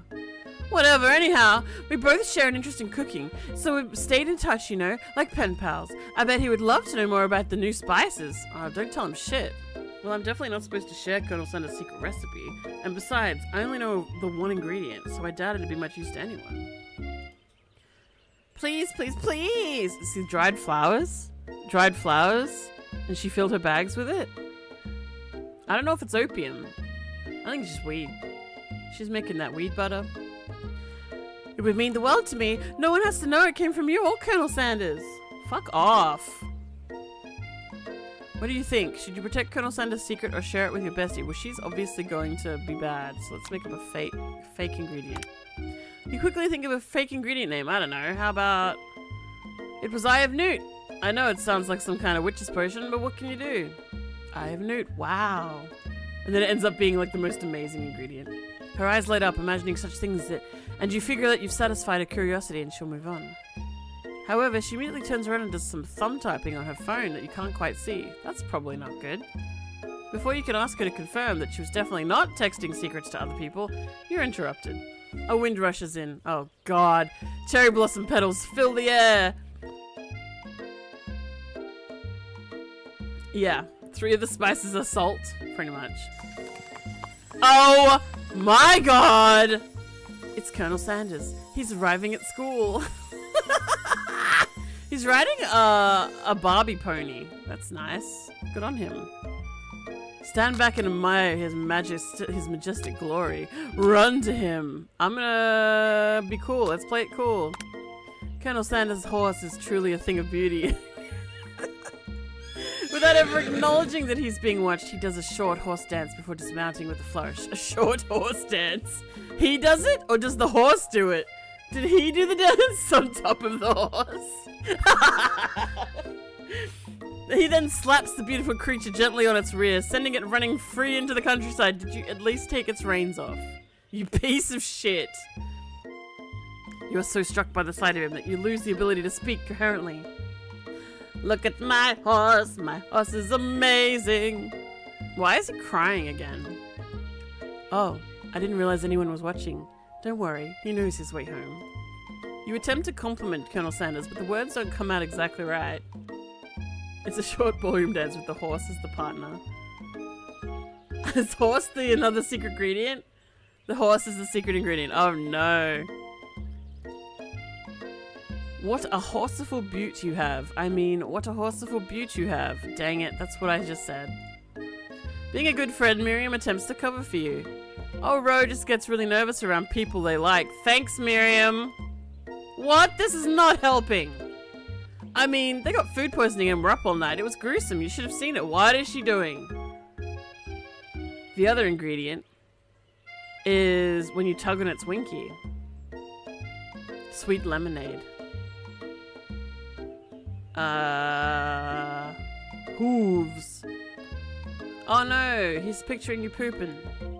She gives you a wink and a smile as if to say, situation handled. Can't blame a girl for trying. And with that, Colonel Sanders disappears into the school, leaving you and Miriam to follow. Great. Thanks, Miriam. When you enter the maybe she's doing me a favor. When you enter the classroom, you can see that your 2 rivals, Ashley and Van Van, are doing something bad. By the way they're hiding, you know it must be really bad. Like counterfeiting recipes bad, experimenting with restricted ingredients bad, summoning a demon bad. You try and get a peek. There you go. She's back on screen. You try and get a peek over Van Van's hulking shoulder, but he sees you coming. Whoa there, little one. I'm not sure you're ready to handle this. Why don't you try and make like a bee and mind your own wax, honey? Shut up. Tell them to stop acting immature. Act like you're not interested in them, but really try and get a closer look. I'm gonna do that. You sit near the rivals, but leave your back turned to them. You even hear Van Van mutter something that sounds a bit like a magic spell. However, he notices you eavesdropping. You try and cover your tracks and improvise an excuse. It's time for class. You're distracting the rest of us who want to learn. Now you've upset them. Oh, and you're the emperor of cooking, are you? You make the rules? I'm not sure. You know a good meal if it ain't you. Why is his hair always going erect? Please help. Wait, who's oh, she's inflatable? Also his hair. Being the best chef in the world takes more than just culinary skills. It takes creativity and panache. And it doesn't hurt to use a little evil. I mean, this is Team Rocket, but they're not cool like Team Rocket. You have to resist the girl. You should go for this guy. He's got arms for days. And tits. Huge tits. Look, bigger tits than her. Look at how big those titties. Look, this is small titty, big titty. You got big titties. Look, Wocky, big old titties right there. She's finger licking good. Sweet God. Resist, all of you. You finally get a look at what it is they're hiding and you instantly recognize it. It's a book just like the one you found after your encounter with the Spock monster. That's the same book I found last night in the quad. Ashley immediately elbows Van Van, who hides the book behind his back. I don't know what you're talking about. The book is a family heirloom and its contents are secret. You notice that they haven't just been studying the book. They've got Pop pinned to the wall and they're tossing potato skins at him as he tries to catch them in his mouth. Why? We're playing! Before you can dig in any further, you're interrupted by an arrival of more students. It's almost time for class. Beep beep. Clank must be running late. He's in such a hurry that he rolls right over Van Van's meaty foot. Hey, watch it, you bucket of bolts! You watch how you talk to him. He didn't do anything. Well, he did. He rolled over his foot. Bzzzt, womp. Who do you think you're talking to? I never heard such language, not even from a stand mixer. Oh my God. Wocky, contain yourself, please! Please! Womp womp. No, your mother was a stand mixer! Whoops. Van Van jumps to attack Clank, but Clank shocks Van Van, sending him flying across the room. Protect me, Colonel Sanders! These crazed men are about to come to blows! I think it must be over me, but I'm not interested in either of them! What's this button do? Ash's tone is completely changed in an instant. She bats her eyelashes at Colonel Sanders. Surely he must know what this is a ruse, right? What is this button? Is this the menu? This is skip. Is this the menu? It's a bucket of chicken. Do you think this is the menu? Those thighs could crush watermelons. It's true. Gentlemen, get a hold of yourselves. Save it for the arena at least. Or don't. Honestly, what do I care? I've got lofty career aspirations to focus on and stealing Grandma's recipe. Maybe I can help you with your business plan. She has chicken drumsticks on her drumsticks. Look, I just noticed that. You see? Just then, Sprinkles arrives to signal the true start of the class. He's panting, which doesn't seem that abnormal. He's a professor, but he's also a dog. Students, please take your seats. I apologize for my late arrival. I spent the morning chasing a car all around town and my tiny legs are very, very tired. But I'm here now, and I hope you're ready to learn. Rub his furry dog belly. He loves it. After he catches his breath, Sprinkles regains control of the classroom. Without further ado, we'll review the global history of my favorite fowl, the chicken. You want to pay attention to the lesson, truly you do. Which is why, in 1776, at the signing of the Declaration of Independence, it was a chicken who first signed their name. Oh, really? Is that how that happened? I wouldn't know. I'm an Australian. This could very well be true. But you can't help but daydream about Colonel Sanders, and you miss most of the important parts. When you come to, Sprinkles is holding a tray of food in front of you. Well, Ro? Naturally, this appears to you to be a sample platter. Which item do you want to sample? A glass of water, a shimmering pepper, a dog biscuit. Let's try the pepper. Brightly colored pepper stands out from the other items. It sparkles in a most eye-catching way. Colonel, move! So naturally, you reach out, grab it, and eat it right away. I'm gonna die. However, your body is not prepared for the heat. The pepper has triggered an intense spice hallucination. This is how the Colonel's been getting us.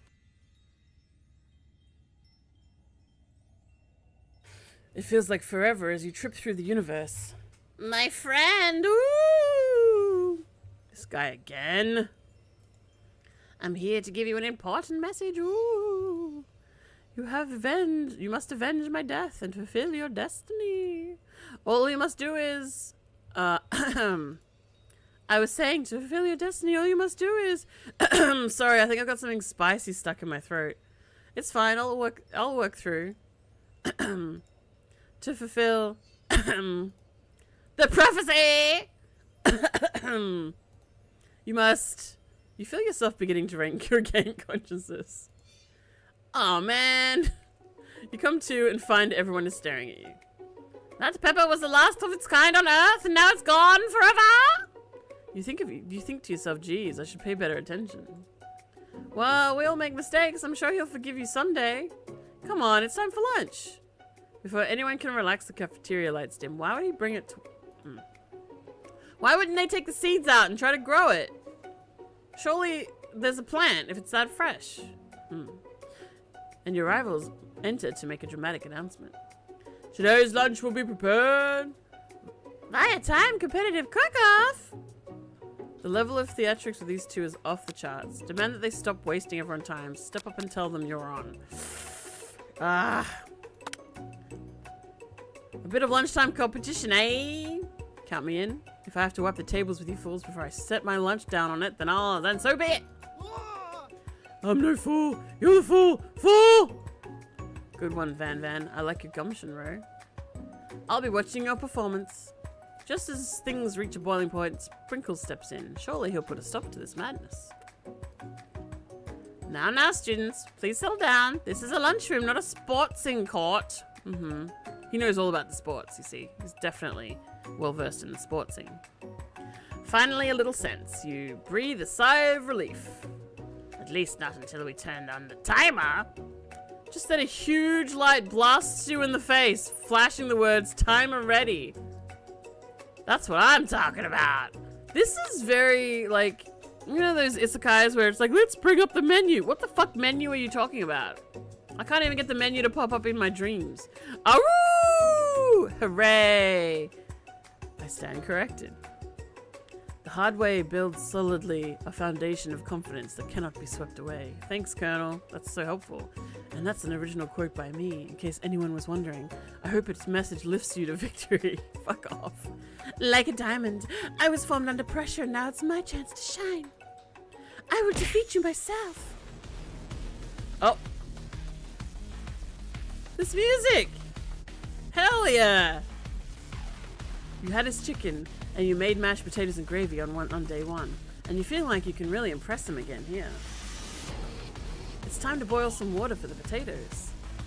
Think fast. If the timer runs down, you'll be forced to pick randomly. What temperature does the water boil at? That's right. But how would you have gotten into this school without knowing that? Winner gets to rub my furry belly. Gross. That sounds like some kind of problematic thing, Professor. Shouldn't be encouraging your students to touch your belly. Let that enticing offer motivate you. You're going to need a reason to season this chicken before you cook it.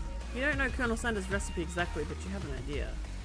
How many herbs did he say he used it? Was it 11? Yeah. That's right. You might not know all the ingredients yet, but at least you're headed in the right direction. Tail wagging intensifies. Now that you've got some basic steps going, it's time to evaluate your craft. What state of mind offers the most flavor? That's wrong! Oops. I'm begging you to get it together. Get it? I'm a dog. It's never the wrong time for some dog jokes. Shut up. Next question. Your classmates are rooting for you, but Ashley is simply stronger and faster than you. You better pick up the pace if you want to survive. When you were a child, your father told you to never forget where you came from. Every day you meditate on his advice and draw energy from that place. What? Now would be a great time to harness that energy, so where do you come from? Deep beneath the surface of the Pacific. That's wrong. This is a horrible time to start forgetting important things. Me or the Colonel? Yeah.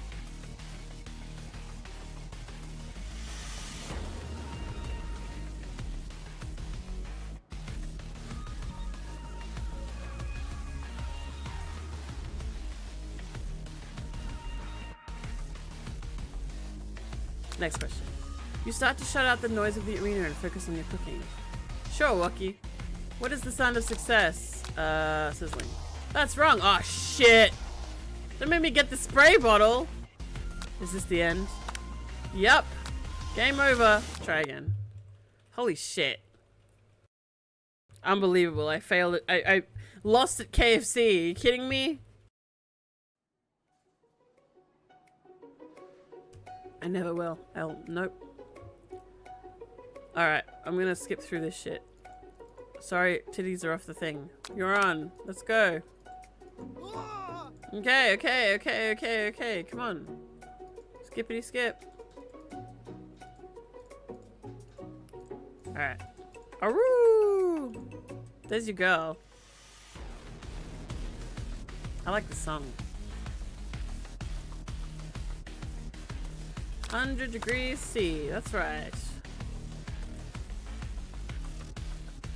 11 herbs and spices. Yep.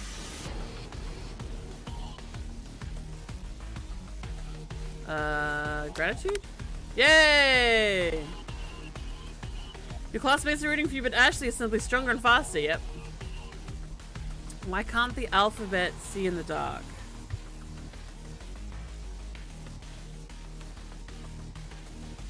Because A, B, C's, D's nuts? I don't know, why?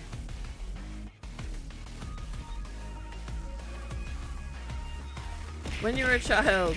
Ah! It's so much Christmas! When you were a child, your father told you never forget where you came from. Alright, it's probably Kentucky, right? A small town where big dreams are born. This is your shot, you're not gonna miss it! Aroo! Try to shut down the noise of the arena and focus on your cooking. We want... What's the sign of success? Silence? That's right! When they taste your cooking, they will so often be taken with it that they are unable to speak. Because without a C, they can't see in the dark? Oh. You don't like ABCD's nuts at all? I like that. I liked my answer better. You notice Colonel Sanders out of the corner of your eye. I believe in you, Ro! He's actually cheering you on. Which would be awesome, except knowing he's watching you makes you totally forget what you were doing. Now all we can think about is Colonel Sanders. How many spoonfuls of gravy would it take to fill a traditional Victorian bathing tub? What were you thinking? Get your mind back to the competition. I didn't even click anything! I didn't click anything! Grr, you're stranded on an island with only the one dessert cookbook. Which one will you take? What a hunk! I know, right? You know what? Shouldn't you be focused on the challenge? You're falling behind. Sorry, I forgot the question. Oh no! Oh my god! They were all about Colonel Sanders! What does that have to do with crafting spectacular fried chicken and delicate baked biscuits? Woof woof. You're really struggling to keep up. At the next station over, Ashley has already begun plating elements of her dish. It's colourful and complex. To make up time, you toss your biscuit dough into a stand mixer. As you do, the crowd gasps. Eh, yikes! Bzzzt. I know you love nothing more than seeing a fellow appliance utilized in a kitchen battle, but sometimes that means sacrificing the personal touch. Wah. You might not have any hands, but Ro does, and a good chef needs to be touching the dough to know when it's properly mixed. There's an easy way and a hard way. You don't get far by doing the easy way. Okay, he's telling you to do the shitty cheap way. Rowan is distracted by Clank's firm corners. Don't expect them to remember anything. I'm not. I don't remember anything. Ever. If I lick you, your food will be the best. Whoa, dude. When you hear everyone talking, you realize how serious your error was. You immediately shove your hand into the mixer to rescue your dough before it's overmixed. Bro, no! But you're not fast enough and your hand gets stuck. It's immediately crushed by the quickly spinning beaters. There's no way you'll be able to use that hand for the rest of the match. Colonel Sanders shakes his head in shame. What you often find is the easy way can turn out much, much more difficult. Everyone, stop what you're doing right now. This battle is over. Curves are out of style. It's all about sharp corners. See? You're right. Fingers are the most delicious part of the hand. Apparently, you can bite off a finger with the same amount of force that it takes to bite into a carrot. Just think about that when you go near a macaw next time. You know, as you always go near macaws. It can't be. I was so close to finishing my dish. He doesn't seem to be in pain. Sweetheart, look at your hand. You simply can't go on. Oh, that's too bad. And here I was with a completed dish ready to serve. Surely that makes me the winner by default. No, it wouldn't be fair to compare the two on account of Ro's injuries. Oh, he's got new favorites. That's, favoritism's bad. You see Sprinkles begin to lick his doggy chops as he looks onto the dish. But I suppose you should at least tell us what you prepared. Well, because I'm the sweetest, I skip straight to dessert. Under this white chocolate dome, you'll find a wide array of delights. It's a boob, dude. Look, she made a boobie and a spoon of chocolate. Taking you on a journey of flavor that tastes good and tells a story of excellence. I was going to ask Ro to do the honor, but since you're injured, I'm afraid that pouring this creamer of delicate hot chocolate sauce might be too difficult. Colonel Sanders, if you wouldn't mind lending me your strong, steady hand and your monster arm. Use your monster arm, fucking Colonel Sanders. Look at his arm. It touches his knees. Colonel Sanders pours the hot chocolate sauce on top of the dome, causing it to melt away, revealing the ingredients hidden within. Inside, you'll find a delicate fried cheese croquette atop a slice of honeycomb. Ice cream, 2 ways, tender nougat and pearls of blueberry jelly.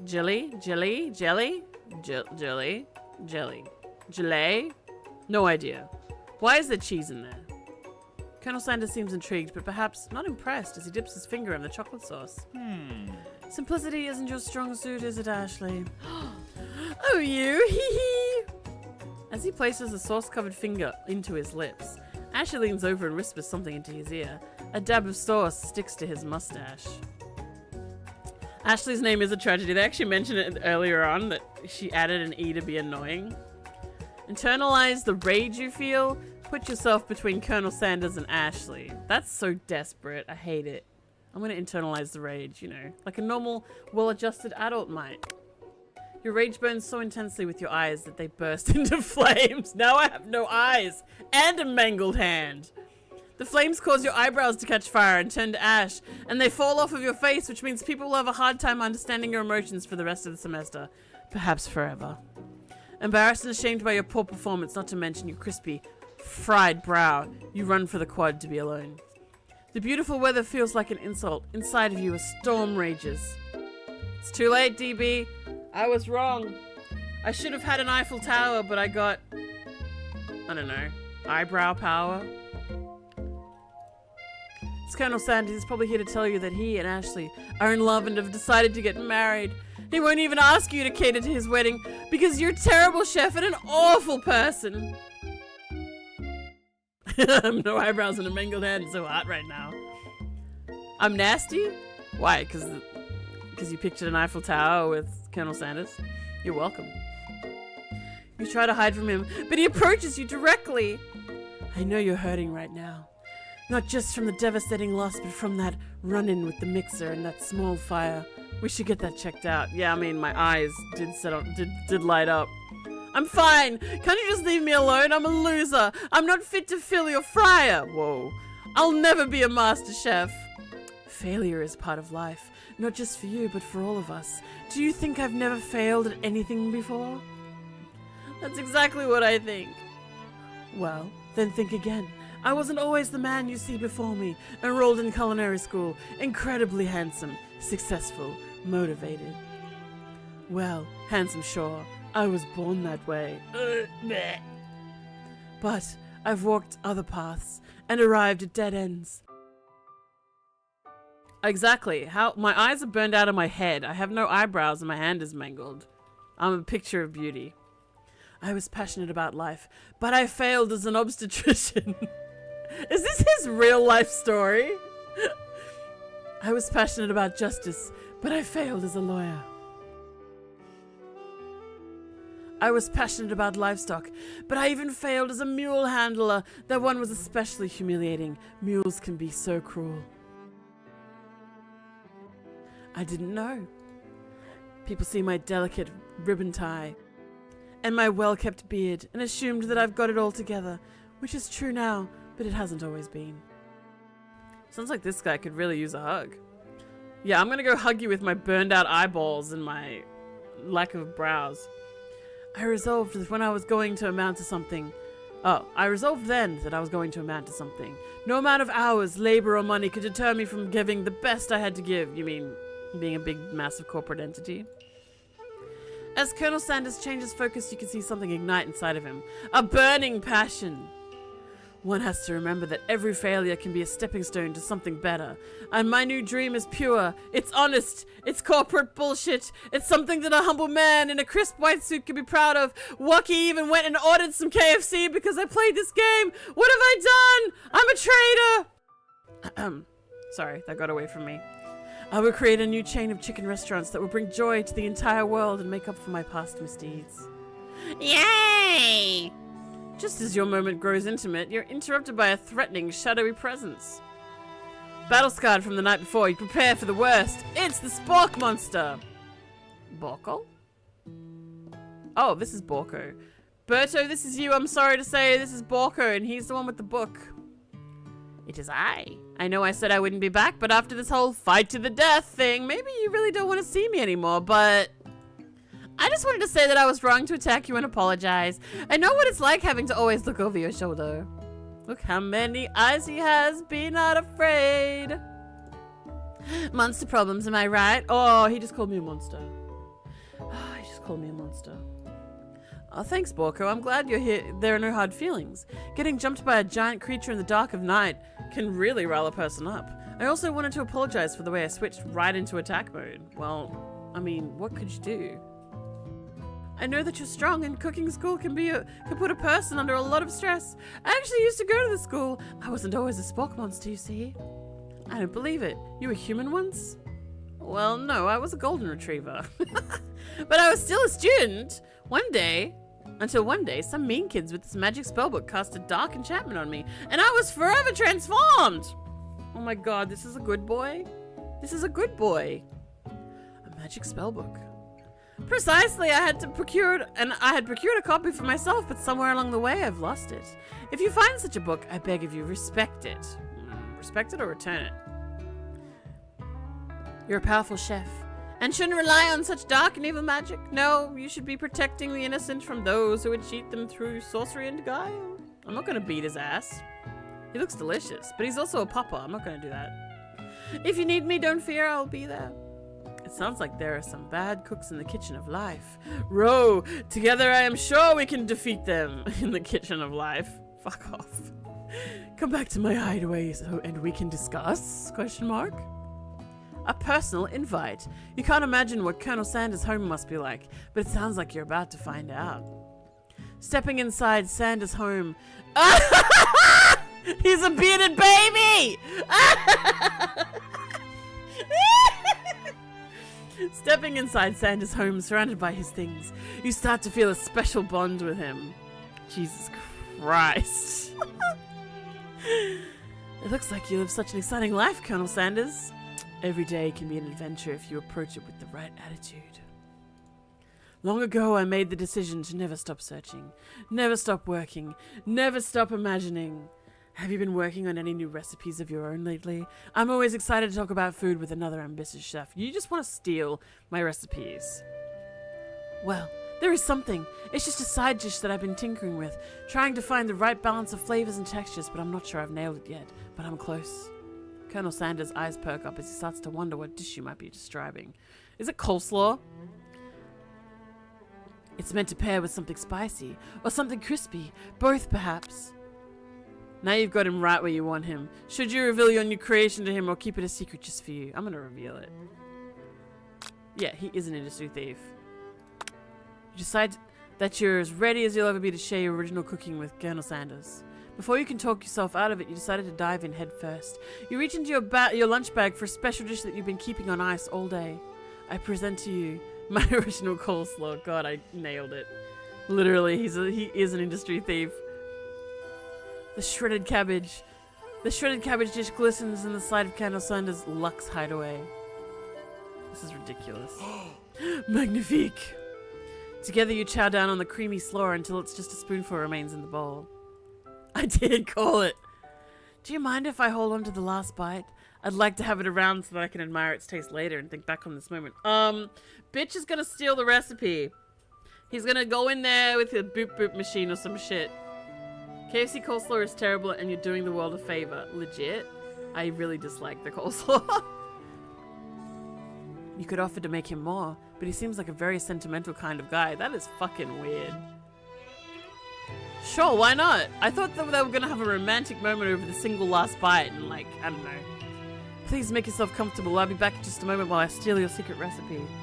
You realize that now would be a perfect time to do some snooping. Around the room are various items that you can look closer at. Each item seems to radiate memories and emotions.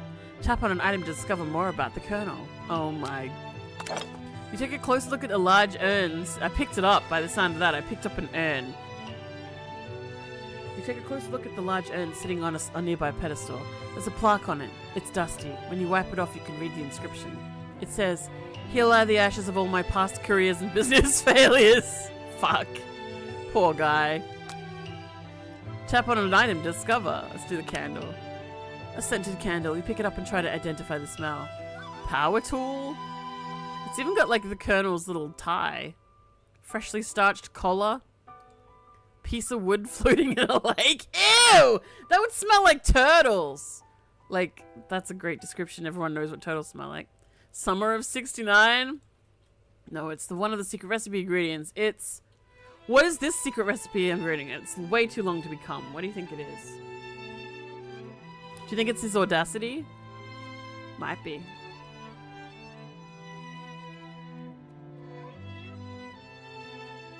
Colonel Sanders smells like turtles, and his secret recipe... Secret ingredient... What is this? You guys need to tell me what this ingredient is.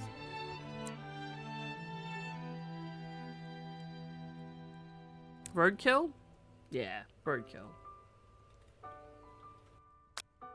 Tap on an item. Let's do his comb. Ew! That is quite a lot of hair. A lock of silver hair is woven through the teeth of the comb. It's calcium? Alrighty. Upon further inspection, you realize the hair therein isn't just silver in color. It's actually made of spun silver. Are you fucking serious? That means he could have been rich by growing his hair. Let's tap on the chicken. You notice a very realistic stuffed chicken sitting on the corner table. When you pick it up, you realize it isn't just realistic, it's real. Taxidermy must have been important to Colonel Sanders when it was alive. A little note clipped to the chicken's foot reads, the true state bird of the great state of Kentucky. Tap on an item to discover. Oh, let's look at this stupid picture of the baby with the beard. This is not an adorable baby boy. This is wrong. An adorable little baby boy crawls across the floor. He is sitting. At least describe what it is. From the goatee and mustache combo he sports, you figure that this must be Colonel Sanders himself. Does he not grow anything? Maybe this is his top lip and this is his bottom lip, actually. He taxidermized his massive cock. Vey! That, or maybe it's the drumstick that he seems to be waving like a rattle. Who frames a baby picture of just themselves? You know what? It's a clone. He's a clone. That's how he's made it into today. If he's from the 1800s or whatever, he's a clone of a clone. He's like multiplicity. He's the fifth one. What about this game is right? 0%. Probably the same type of person who would make their own face the logo of the company they founded. Am I right? Oh! Sick burn. This photo appears to be of Colonel Sanders. Except he's an old man visiting the pyramids of Egypt. Maybe this is where he discovered one of the secret herbs and spices. One of the framed photos shows an old man who looks a bit like Colonel Sanders, standing with a friend. They hold fried chicken drumsticks and appear to be cheersing them. No, they don't! They're standing next to each other. They're not cheersing any chicken. What lies? You could at least actually draw what it's describing. What the fuck? You look closely and see that there's a short inscription. I wonder who my friend Pete is. It's his friend Pete.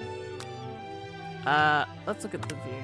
You gaze out the window across the vast lake and mountain range beyond. Just then the ghost of student pops up. We don't even know his name. Just of student. Ghost of student. Are you thinking about heading into the world on a quest to avenge my death? Wait, what? I never even learned your name. Why would I avenge you? That's so rude. I could just tell you my name right now. Can't you see I'm in the middle of something?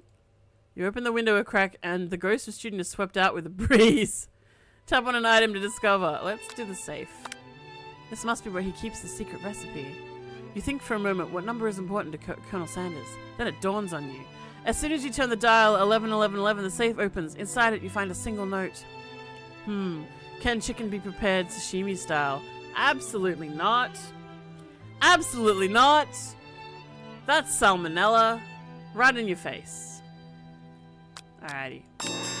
You open the door to Colonel Sanders' closet and find a row of his signature white suits hanging within. You take one off its hanger and try it on. Oh my god. The jacket is a bit big for you. That's because he has monster arms, dude! Monster arms! But it's soft and comfortable. You give yourself a deep hug, breathing in his scent. That's not creepy at all. They say the home is where the heart is. Is this what they meant? Shut up! Before you can look any further, you hear Colonel Sanders returning. He has a new dish that he's been working on, and he wants you to taste it. Yeah, it's your coleslaw. You try to act casual until he asks you why you're wearing his jacket. Aww. I don't usually loan those out, but I must say, it does look good on you. Yeah, my character is an absolute creep show. I really dislike this. Everyone in this game sucks. Also, that poor ghost boy. Oh crap, the jacket! You forgot to take it off. You decide now is your moment to make the big move. You tell him you're cold. You fess up and tell the truth. I'm gonna tell him. Big move. Let's be bold. Whoa, whoa, whoa! This isn't that kind of game. Oh, okay.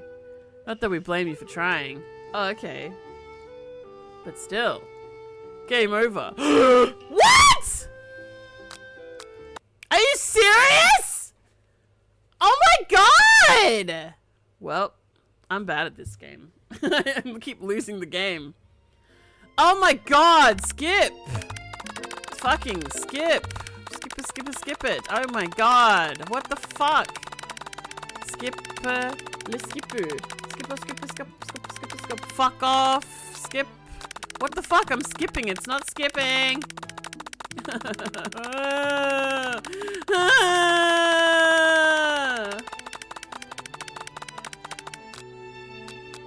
I'm gonna reveal it.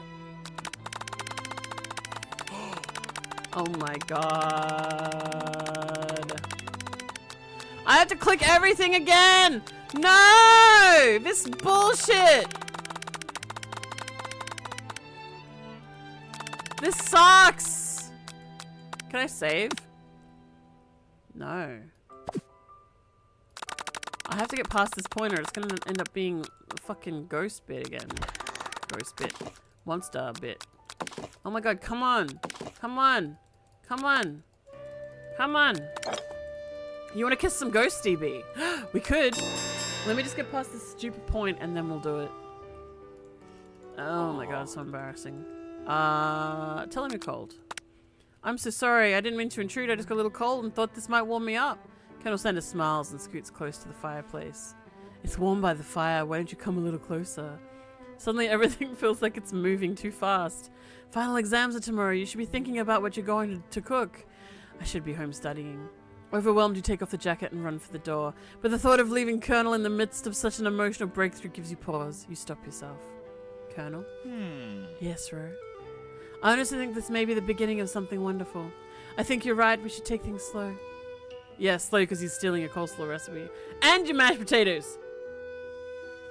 You talk late into the night and drift off into a slumber. He makes you miss your exams, you fail school, the end. Culinary dream's over. Dream sequence! Oh my goodness! You wake to a beautiful morning in Colonel Sanders' hideaway. Did you make the right decision on how to respond to Colonel Sanders? Only time will truly tell. Today is the day that could change the rest of your life. You think about the new secret ingredient you just learned about. Calcium. In some jurisdictions, calcium isn't even legal. But if the recipe is a secret, how will they know?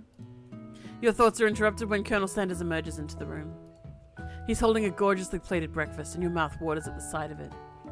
Here's a simple breakfast I just whipped up. With my monster arms. It's meticulous. It's a drumstick and 2 bits of bread. And butter. You taste Colonel Sanders' food and it takes you on a journey. When you return, he's waiting to ask you an important question. So, would you say we're the perfect match?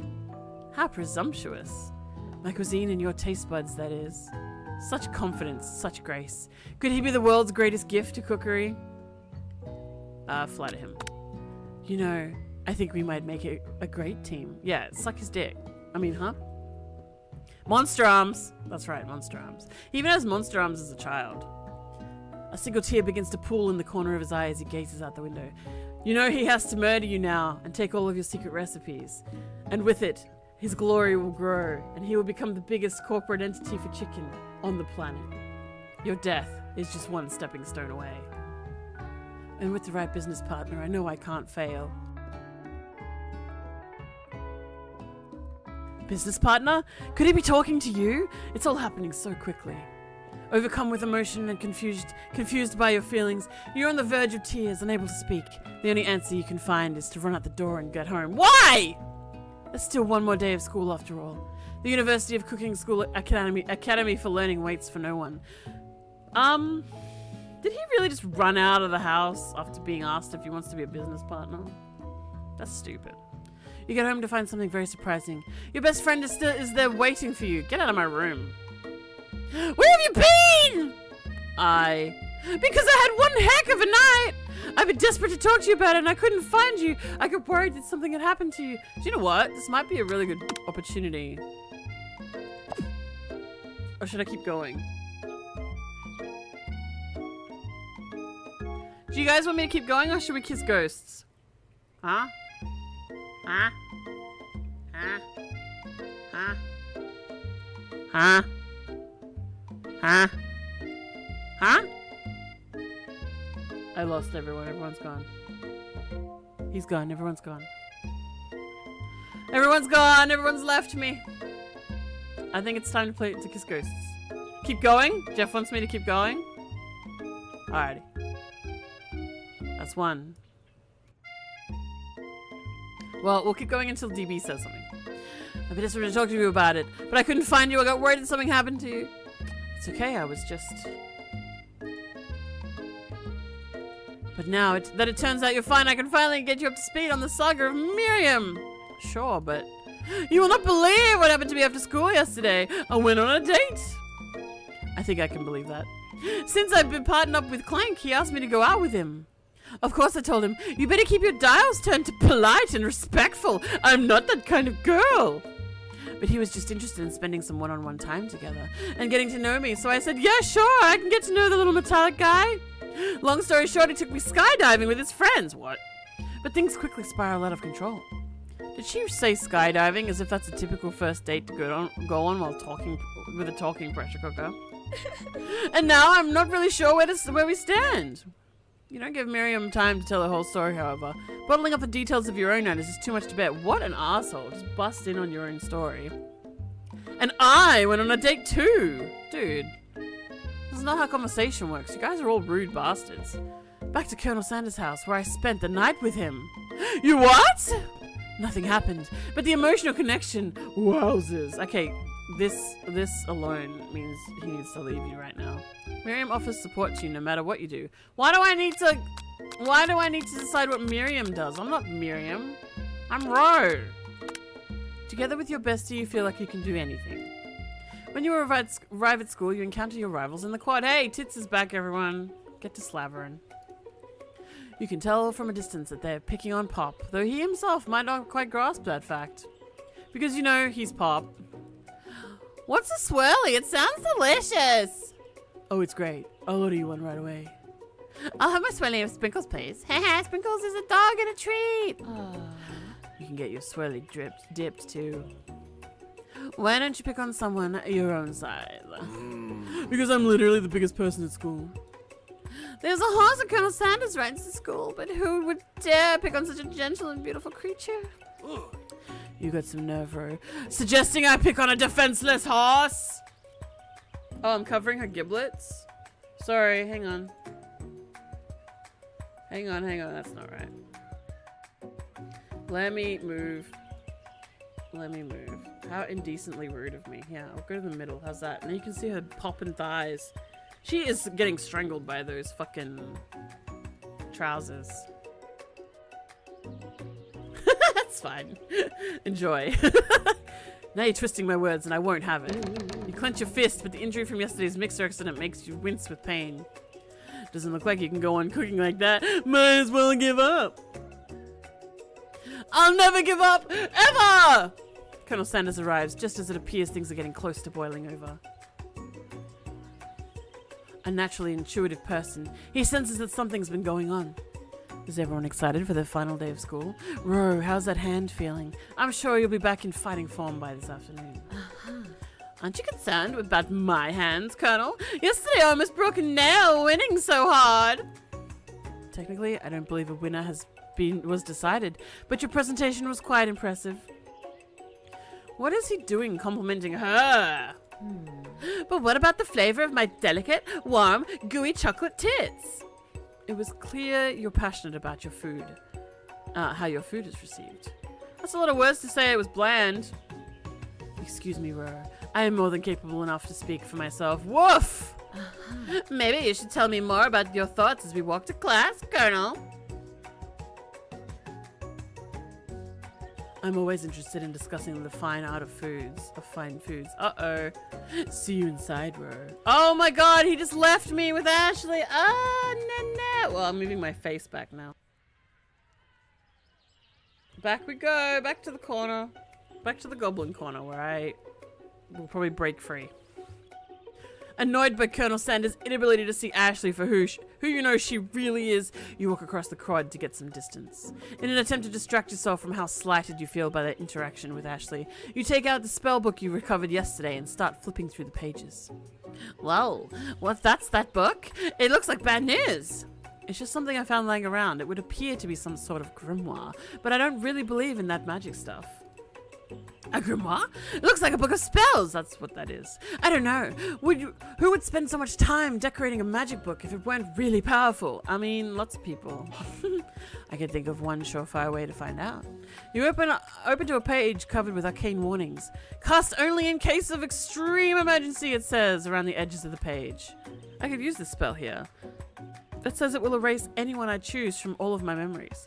If I scrub out Colonel Sanders, it would probably help me focus better on the upcoming final exam. That'll just help him steal your recipes better. That is way drastic. Couldn't you do something else, like anything else not rooted in dark magic? Maybe tie a string around your finger? Isn't the string meant to help you remember? Okay, fine, it is drastic. But at desperate times, call for desperate measures. You've got a memory erasing spell sitting right in front of you, and a pretty good excuse to try it out. Should I forget the Colonel? Or will it be game over?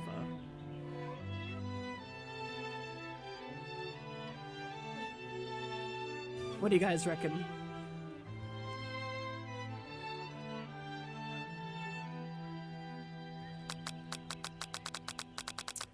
Cast the forbidden spell? That seems like a bad idea. Should I do the bad idea because I'm a goblin? Faye says do what I want. I think don't do it. Alright. I won't do it. In case he does the game over shit. Alright. Don't do it after all. You take your friend's advice and put the book away. It's almost time for class. Sprinkles is already in the room waiting for the students to arrive. Do the bad idea! Jeff! Jeff! The demon on my shoulder. He clears his voice to make a quick announcement. Do you mean clears his throat? I want you all to know I feel something of a dog moment coming on, but I assure you it's nothing to be afraid of. Is he gonna piss everywhere? He must be hungry. Reach for some old homework to give him as a snack. Dogs can be rather unpredictable, especially Sprinkles. Wait to see what happens. His cute little nose scrunches up as he begins to breathe quickly. I'm gonna give him my homework. Whoa, what the? During World War II, Norway experienced significant collaboration.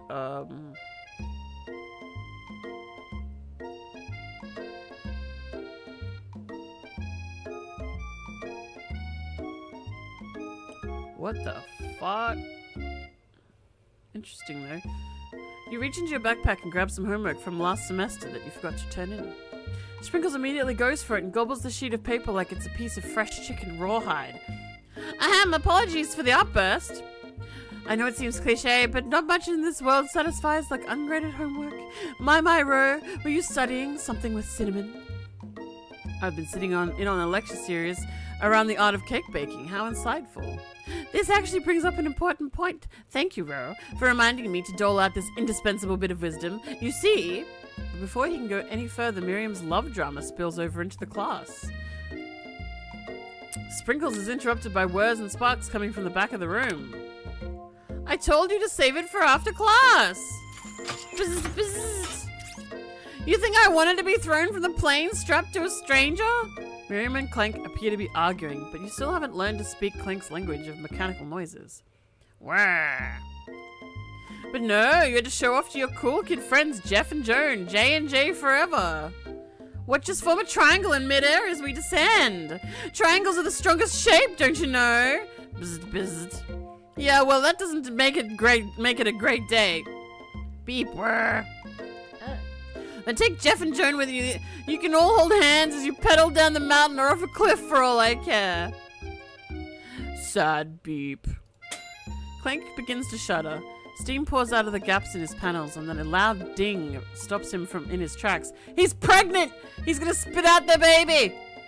Beep, bzzzt. Uh-oh, shit, that's not a baby. That's not good. No amount of seasoning is gonna make me want to eat that, Clank. Clank burps out a completely deep-fried sneaker. Considering that he himself has wheels, not feet, it's not entirely clear where it came from. Is there still a foot inside? Shall we find out? In terms of deep friend footwear, I guess it looks okay. Deep friend? Did you mean deep fried? Wow. This is sloppy. Clank slowly rolls out of the room to be alone with his shoe. Ew. Everyone tries to pretend like they didn't see that entire thing go down. Nothing like a loud public breakup to cast a pall over the final day of school. Well, that was unfortunate. But we mustn't be distracted from what lies ahead. The final competition, showdown, challenging exam, TM. I'm still working on the title, but I think you get it. Test time approaches. See you all in the arena. It's a good question, DB. They did not error check this. But before you can think about your upcoming competition, there's a very beautiful soul nearby in need of a pep talk. This is a beautiful soul? Okay. Hey Miriam, are you okay? Okay, I'm so mad I could smash a tiny mug, spilling several droplets of hot cocoa all over the floor. How could he embarrass me in class like that in front of everyone? Her tiny cocoa is a delicious treasure, so you know that this breakup is no joke, even if the source of her frustration is just a silly boy. I know that you know this, but I'm gonna say it out loud. You don't need anyone. Me and you, we're gonna cruise through this final test and hit the carpool lane to Success City, baby. Miriam brightens up, imagining the wind rushing through her short bangs, but she hesitates to embrace the feeling all the way. You're not going to saddle up on Colonel Sanders' stallion and ride off into the sunset without me? Of course not. Well, maybe sorta. But I'm sure there's a pony out there with your name on it, and a ranch big enough for both of us and whoever else we want to bring along. Hey, it's polyamory. That sounds like polyamory. If it's not Pop or Clank or anyone else that you meet today, tomorrow, or this whole year, so what? You're a special person who shouldn't settle for the first someone to show a little interest anyhow. Miriam gives you a big hug and wipes the tears from her cheeks.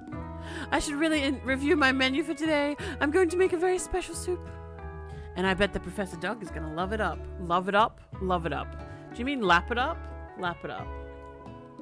While you were pep talking Miriam, you completely missed lunch, but that's okay, because you had a better idea of how to spend your time before the exam. You decided to head to the arena early to practice a dish. This is it, the location of the final challenge. A test of will, a test of courage, a test of talent. And a chance to beat the pants of Van, the supposed man, and his eviler counterpart, Ashley! As planned, you begin to run through a quick test of a recipe you've been working on. Rose's famous chicken pot pie! After practicing for months making this dish, comes second nature to you, and you're able to quickly get a fresh pot pie in the oven. But as soon as you do, your cram session is interrupted by Colonel Sanders, and all of the cherry blossoms are falling into my pie. Fucking Colonel. Ro, what are you doing here? There's still time before the final exam. Oh, just taking it all in. I begin to visualizing success. I'm looking at my station and picturing victory. The pot pie has begun to bake and the smell is slowly filling the space around you. Visualizing, huh? That's too bad. I was hoping you were here cooking something delicious. You'd usually happily share your food with anyone who was hungry, but the last time you let Colonel Sanders get in your head, it cost you a cook-off. Cherry blossom petals are edible, I think. Yeah, I think.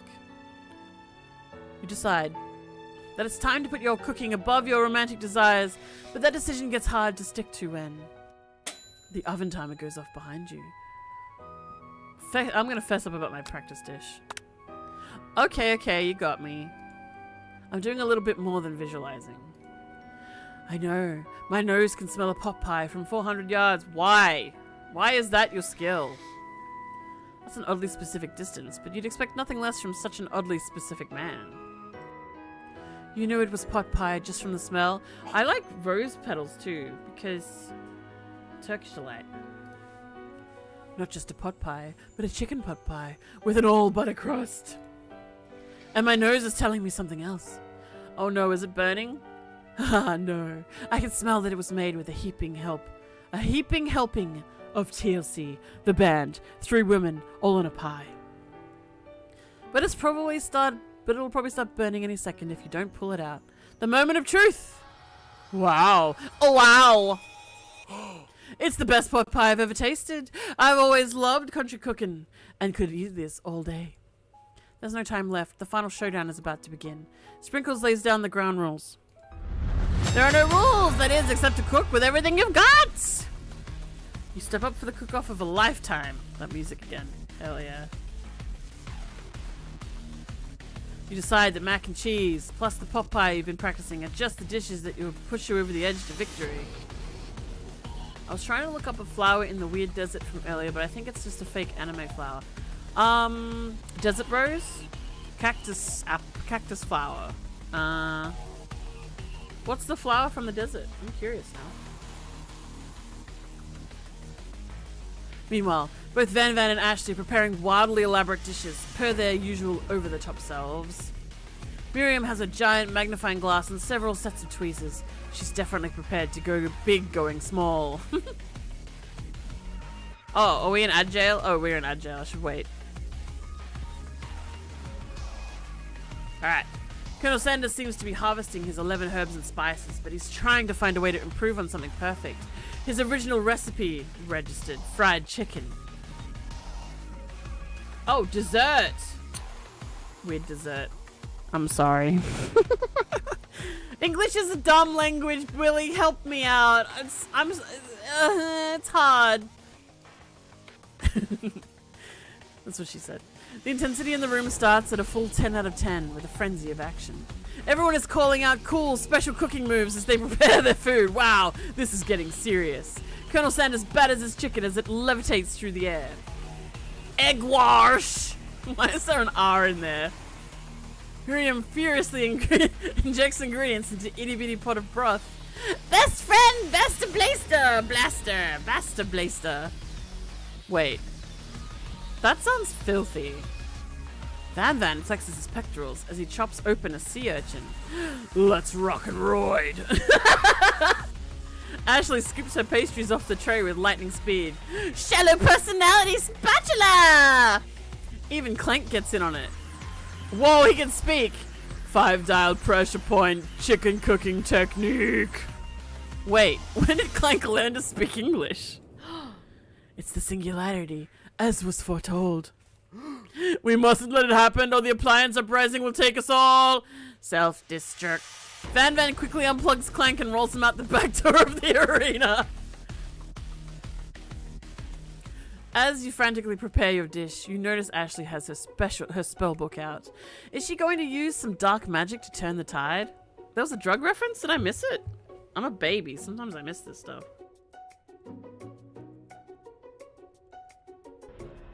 You've got a book of your own and you're desperate not to see her win another battle. Should you take this opportunity to fight magic with magic, even if it's almost certainly evil magic? I'm gonna do it the hard way. Oh, roids? It's fine. It's clear his monster arms are made with roids. Probably Colonel Sanders too. Who needs magic when you've got passion? I'm going to do it the hard way. Colonel Sanders sees that you've chosen to win on your own terms, and he gives you a subtle wink from across the room. I believe in you, Ro. Miriam notices too. And I've always believed in you, Ro, since we were little kids because I'm your best friend forever. Okay, rub it in. You turn to notice that Miriam is at your station cheering for you. Miriam, what about your dish? If you're here cheering, who's cooking? Tiny food, short cook time. I'm actually already done, so I thought I'd help you. That's cheating. Oh, that's sweet, but Miriam tosses a handful of spices directly into your boiling noodles. Uh-oh. It's the secret ingredient. However, she doesn't know that you lied and the ingredient was made up, and where in the world did she get Eye of Newt from? The boiling pot explodes, sending Miriam flying backwards. The watery noodles begin to swirl in the air, bubbling up into a dark cloud that thickens and congeals before your very eyes. It is I, Steve the Spork Monster. Steve? Steve? Steve? Wait, what happened to Borko? You're not here to battle me, are you? We Spock monsters are many. I think Borko had the day off, but you have conjured Steve, and I hate to battle, so I'd say you're doing pretty alright. Oh hey, you're in the middle of cooking competition. I love this stuff. It's better than TV. You crazy kids and your culinary skills really impress me. Mind if I hang out? Steve. It's Steve. I'm sorry, Steve, but I'm kind of in the middle of something. Do you mind? Steve the Spork Monster notices that you've got the grimoire stashed beneath your cooking station. I see what you're up to. Crisscross some magical items and accidentally summoned me, huh? Huh, yeah, you guessed it, sorta. If you're here, would you mind tossing some fresh noodles in a pot of salted water?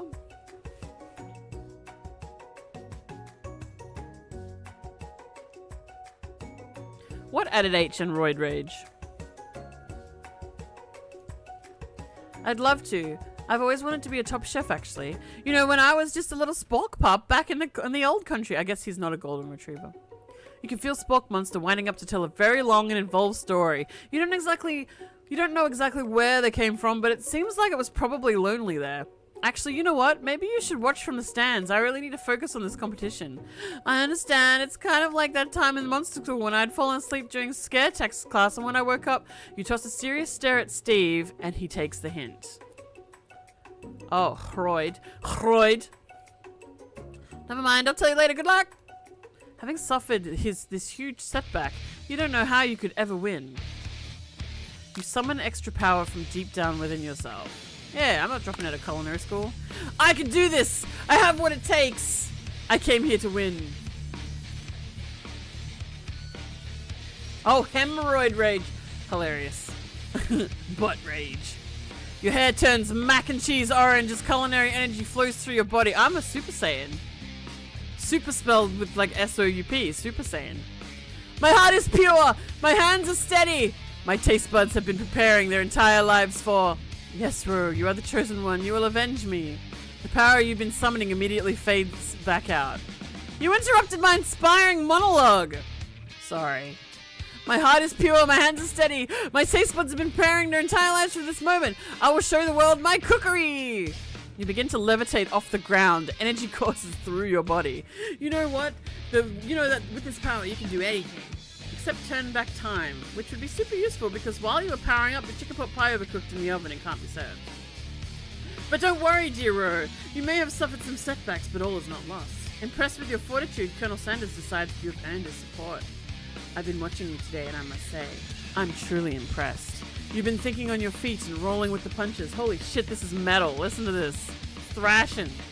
He steps up to your station and stands right beside you. I'm here to help. All you've managed to make is mac and cheese, and time is almost up, so you're gonna need it. But Colonel Sanders, what about the test? What will happen to you? What about the rules? Following the rules has never been my thing. I follow my heart and steal people's recipes. What? A guide. Colonel Sanders unfolds a delicate white towel to reveal the most delicious fried chicken tenders you've ever laid your eyes on. And besides, sometimes unexpected combinations can have surprising effects that surpass their individual efforts. Hey, Arctic! Are you suggesting, if we combine forces, we can form the perfect food union? Time's up, students! With time expired, it's the moment everyone has been waiting for. You must now prepare to present your dishes! A handful of students stand tall, but the class seems incomplete. It seems we're missing some students. Pop? Clank?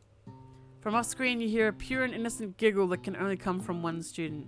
Hey, hey, I'm flying! It sounds like it's coming from that broom closet over there. Miriam, would you mind? Inside of the closet, you see Pop hanging on a broom hook by the elastic of his underpants. Pop, get down from there right now! Let me guess. Did Van have something to do with this? When someone asks for help, when someone asks for a wedgie, who am I to refuse? Ah! Oh my god, look how many presents are stuck. That's great. I thought a wedgie was a salad! It looks like Pop. It looks like Pop is eliminated from the challenge, seeing how he didn't cook anything. I can't feel my legs. May I be excused? Sure. You kids and your pranks, I must say, it's not the worst prank at UCSLAL. So much milk, so much presents. Merry Crimble! Got milk? I do now, thanks. All in my face. But it's not exactly yearbook material. Huh. Wait a second, pranks? Huh? Pranks clank? Where did that pressure cooker roll off to? Oh my fucking god, that's a lot of milk. You're lactose intolerant, right? Mm-hmm. Arctic gets it. Why make sense when I could make out with Colonel Sanders in his monster arms? Exactly.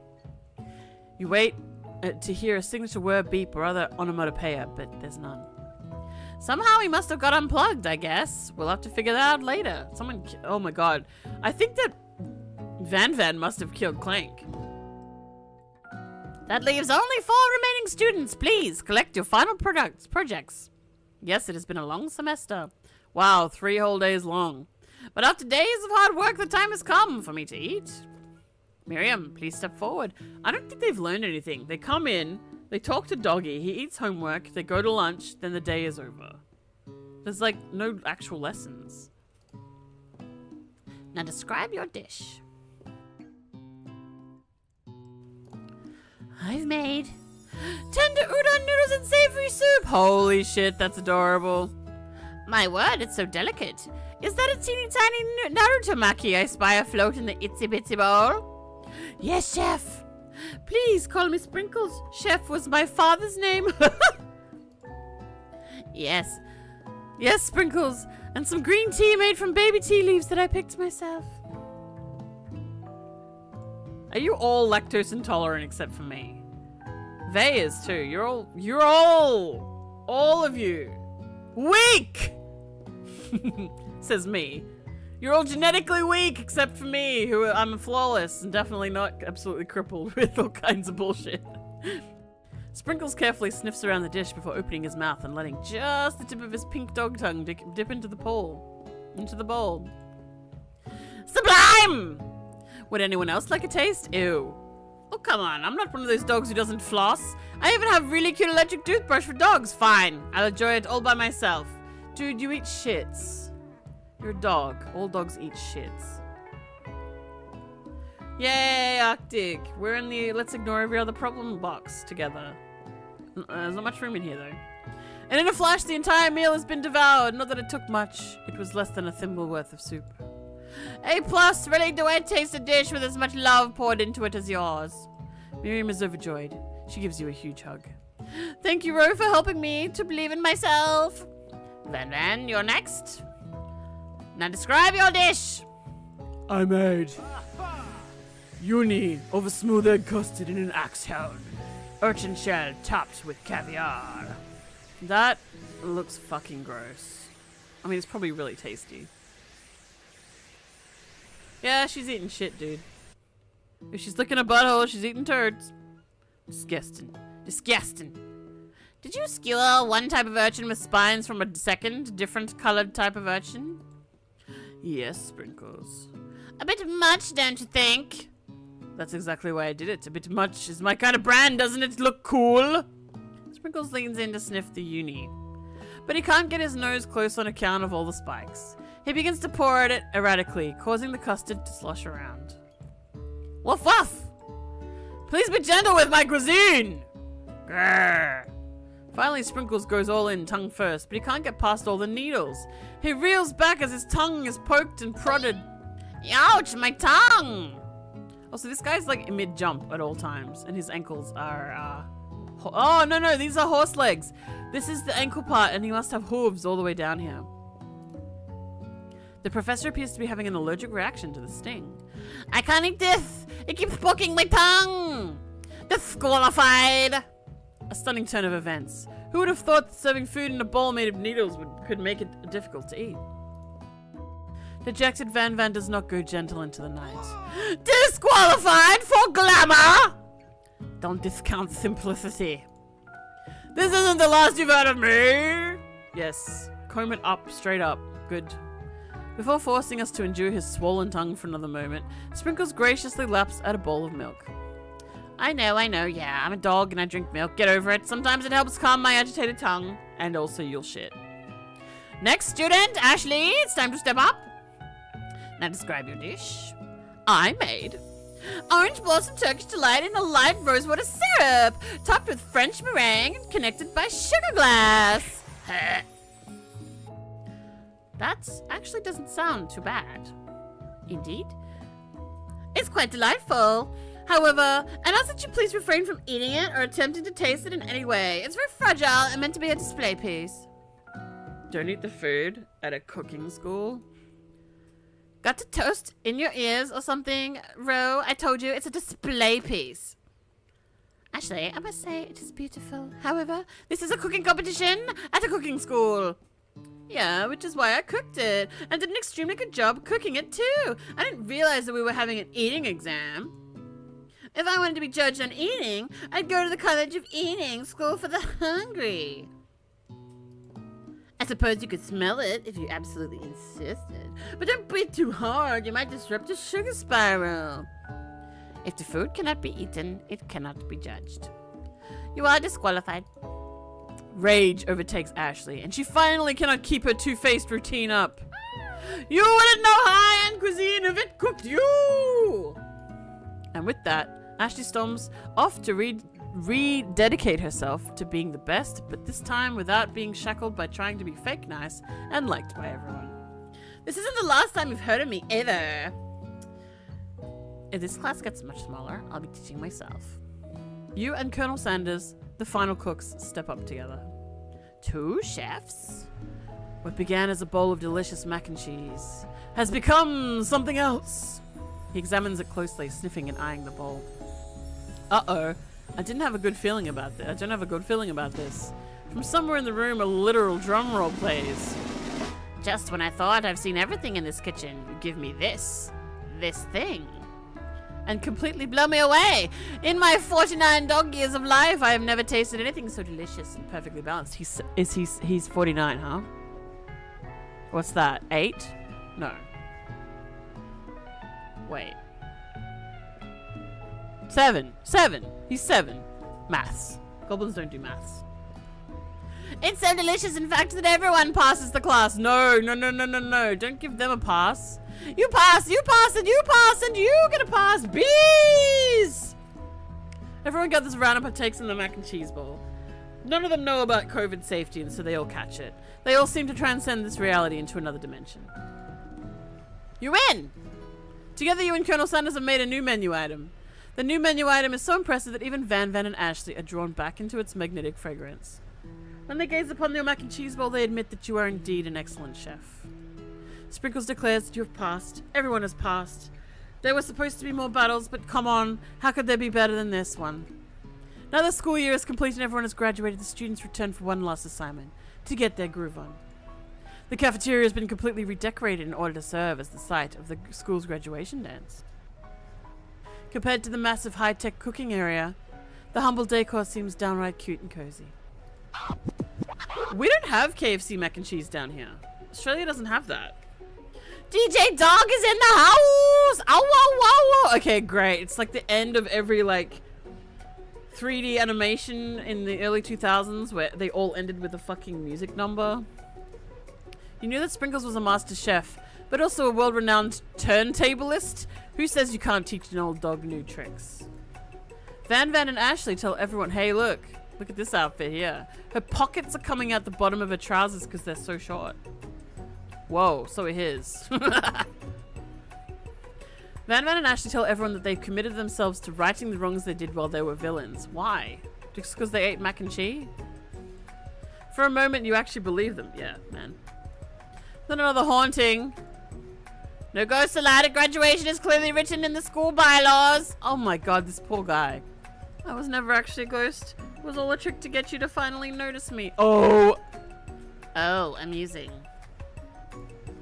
And now that everyone is together, it's the Spock Monster. He totally mellowed out. Everyone, the Spock Monster is no more. From here out, I prefer that everyone refer to me by a new name, Party Monster. Student tries to finish what he has to say, but everyone is too wrapped up talking to Spock. Sorry, Party Monster. Dejected, the student walks off. Maybe things didn't work out for Miriam romantically. But she found the love in her cooking, and you know, she's gonna do great. A red carpet rolls out across the floor of the ballroom. It's like a Hollywood movie premiere. Who could command such an entrance? A Hollywood movie premiere in shorts and shirts? I don't know. It's Pop! He arrived late to the dance, but apparently for good reason. Walking the carpet, you see perched atop his dirty chef's hat, a crown. Welcome back, Pop. I know you weren't able to complete the final exam and accept your diploma, so we had it mailed directly to your father. We figured it was the least we could do for the school's dean. Oh. Nepo baby. Oh, now I get it, indeed.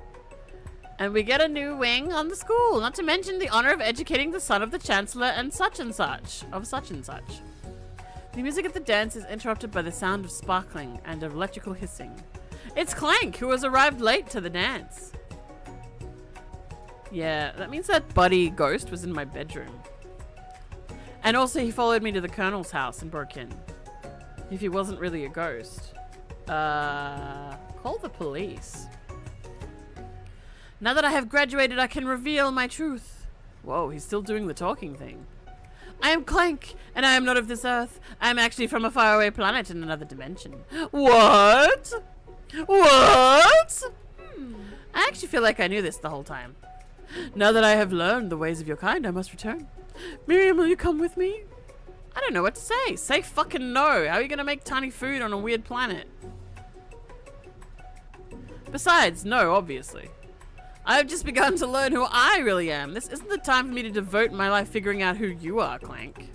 You're blown away by Miriam's maturity. It's pretty clear she's managed to surpass you in that regard in 3 days. I understand, kind of. Humans are weird. The portal opens up and Clank disappears through it. Finally, Colonel Sanders arrives and everyone gets choked out on cherry blossoms. Ah! Howdy, classmates. What is that? Everyone's wearing pink, like salmon and white. Everyone. Just like the first day you met him, he has come prepared to feed the entire class. I'm surprised he didn't come in a suit. However, it's not enough to just give them a bucket of chicken. This time, it's a full meal.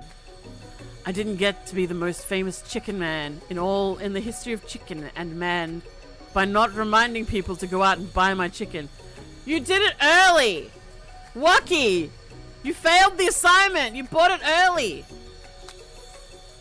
The end? Please, God, please let this be the end. No, it's not the end! Shit. As everyone feasts on the delicious chicken dinner, Colonel Sanders finds you sitting at the edge of the dance floor. Ro, what are you doing sitting all alone? Oh, you know, just waiting for the right person to ask me to dance. I wonder, might you tell me, what are the qualities that you would expect to find in such a lucky person? Off the top of my head, oh, I don't know. A spicy musk, chickeny, a tidy goatee, and a degree from the University of Cooking School Academy of Learning, just to name a few. It's truly my lucky day. Would you dance with me? Yes, I would love to! As you glide across the dance floor hand in hand with Colonel Sanders, the future stretches out in front of you. And once my 100th franchise is up and running, I'll be ready to take a day off, and I'll be so glad to spend it together with you, Ro. How sweet, we'll work together and play together. Play together. Colonel Sanders stops dead in his tracks. Work together? Well, I think this is something I need to do by myself. But who will help you run your restaurants? I don't believe I need help. Besides, based on your time at school here, do you really think running restaurants is the best path forward? This motherfucker stole my recipes. Could it be you found a love connection but failed to earn Colonel Sanders' respect as a chef? Could you live with only half of him? Will you be able to endure sharing him with his other love, the life of an entrepreneur? I suppose I could enroll in pastry school. Oh my dear Ro, I'm sure you'll find your place eventually. And along the way, you'll have me by your side. The end! Alright. Wow, what a journey. What a fucking journey. Please don't order KFC. I'm so glad I played this. PSYOP! It's a PSYOP, you see? It's a fucking PSYOP to get you to buy more chicken. Well, that's it. That's the end. That's it. That's it. Do you all feel fulfilled? Oh my god.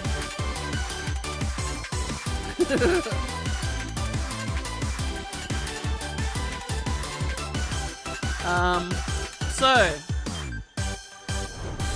thanks for watching this monstrosity of a game. I'm so fucking glad that it's Christmas where most of you are, so you can't order any of this goddamn chicken. Yeah. You feel filled by Colonel Sanders and his monster arms? Alright, that was fab. Thanks for watching. DB, is it ghost kissing time? Because if it is, I will restart the stream as a ghost kissing stream. I didn't get the good ending? I'm not playing this again. I'm fucking never playing this game again. This game hurts me. It's awful. I did get the good ending. I still got Colonel. I still got a Colonel Sanders. What do I want to be running one of his little franchises for? I want to be a kept pet, just like real life, and he can pay for everything. Oh shit! All right, we're playing Phasmo now. Stick around. Hit refresh in a second when I start the stream. Thanks for watching. If you don't stay for Phasmo, thanks again for watching, and Merry Christmas, Merry Crimo, and Merry Chrysler.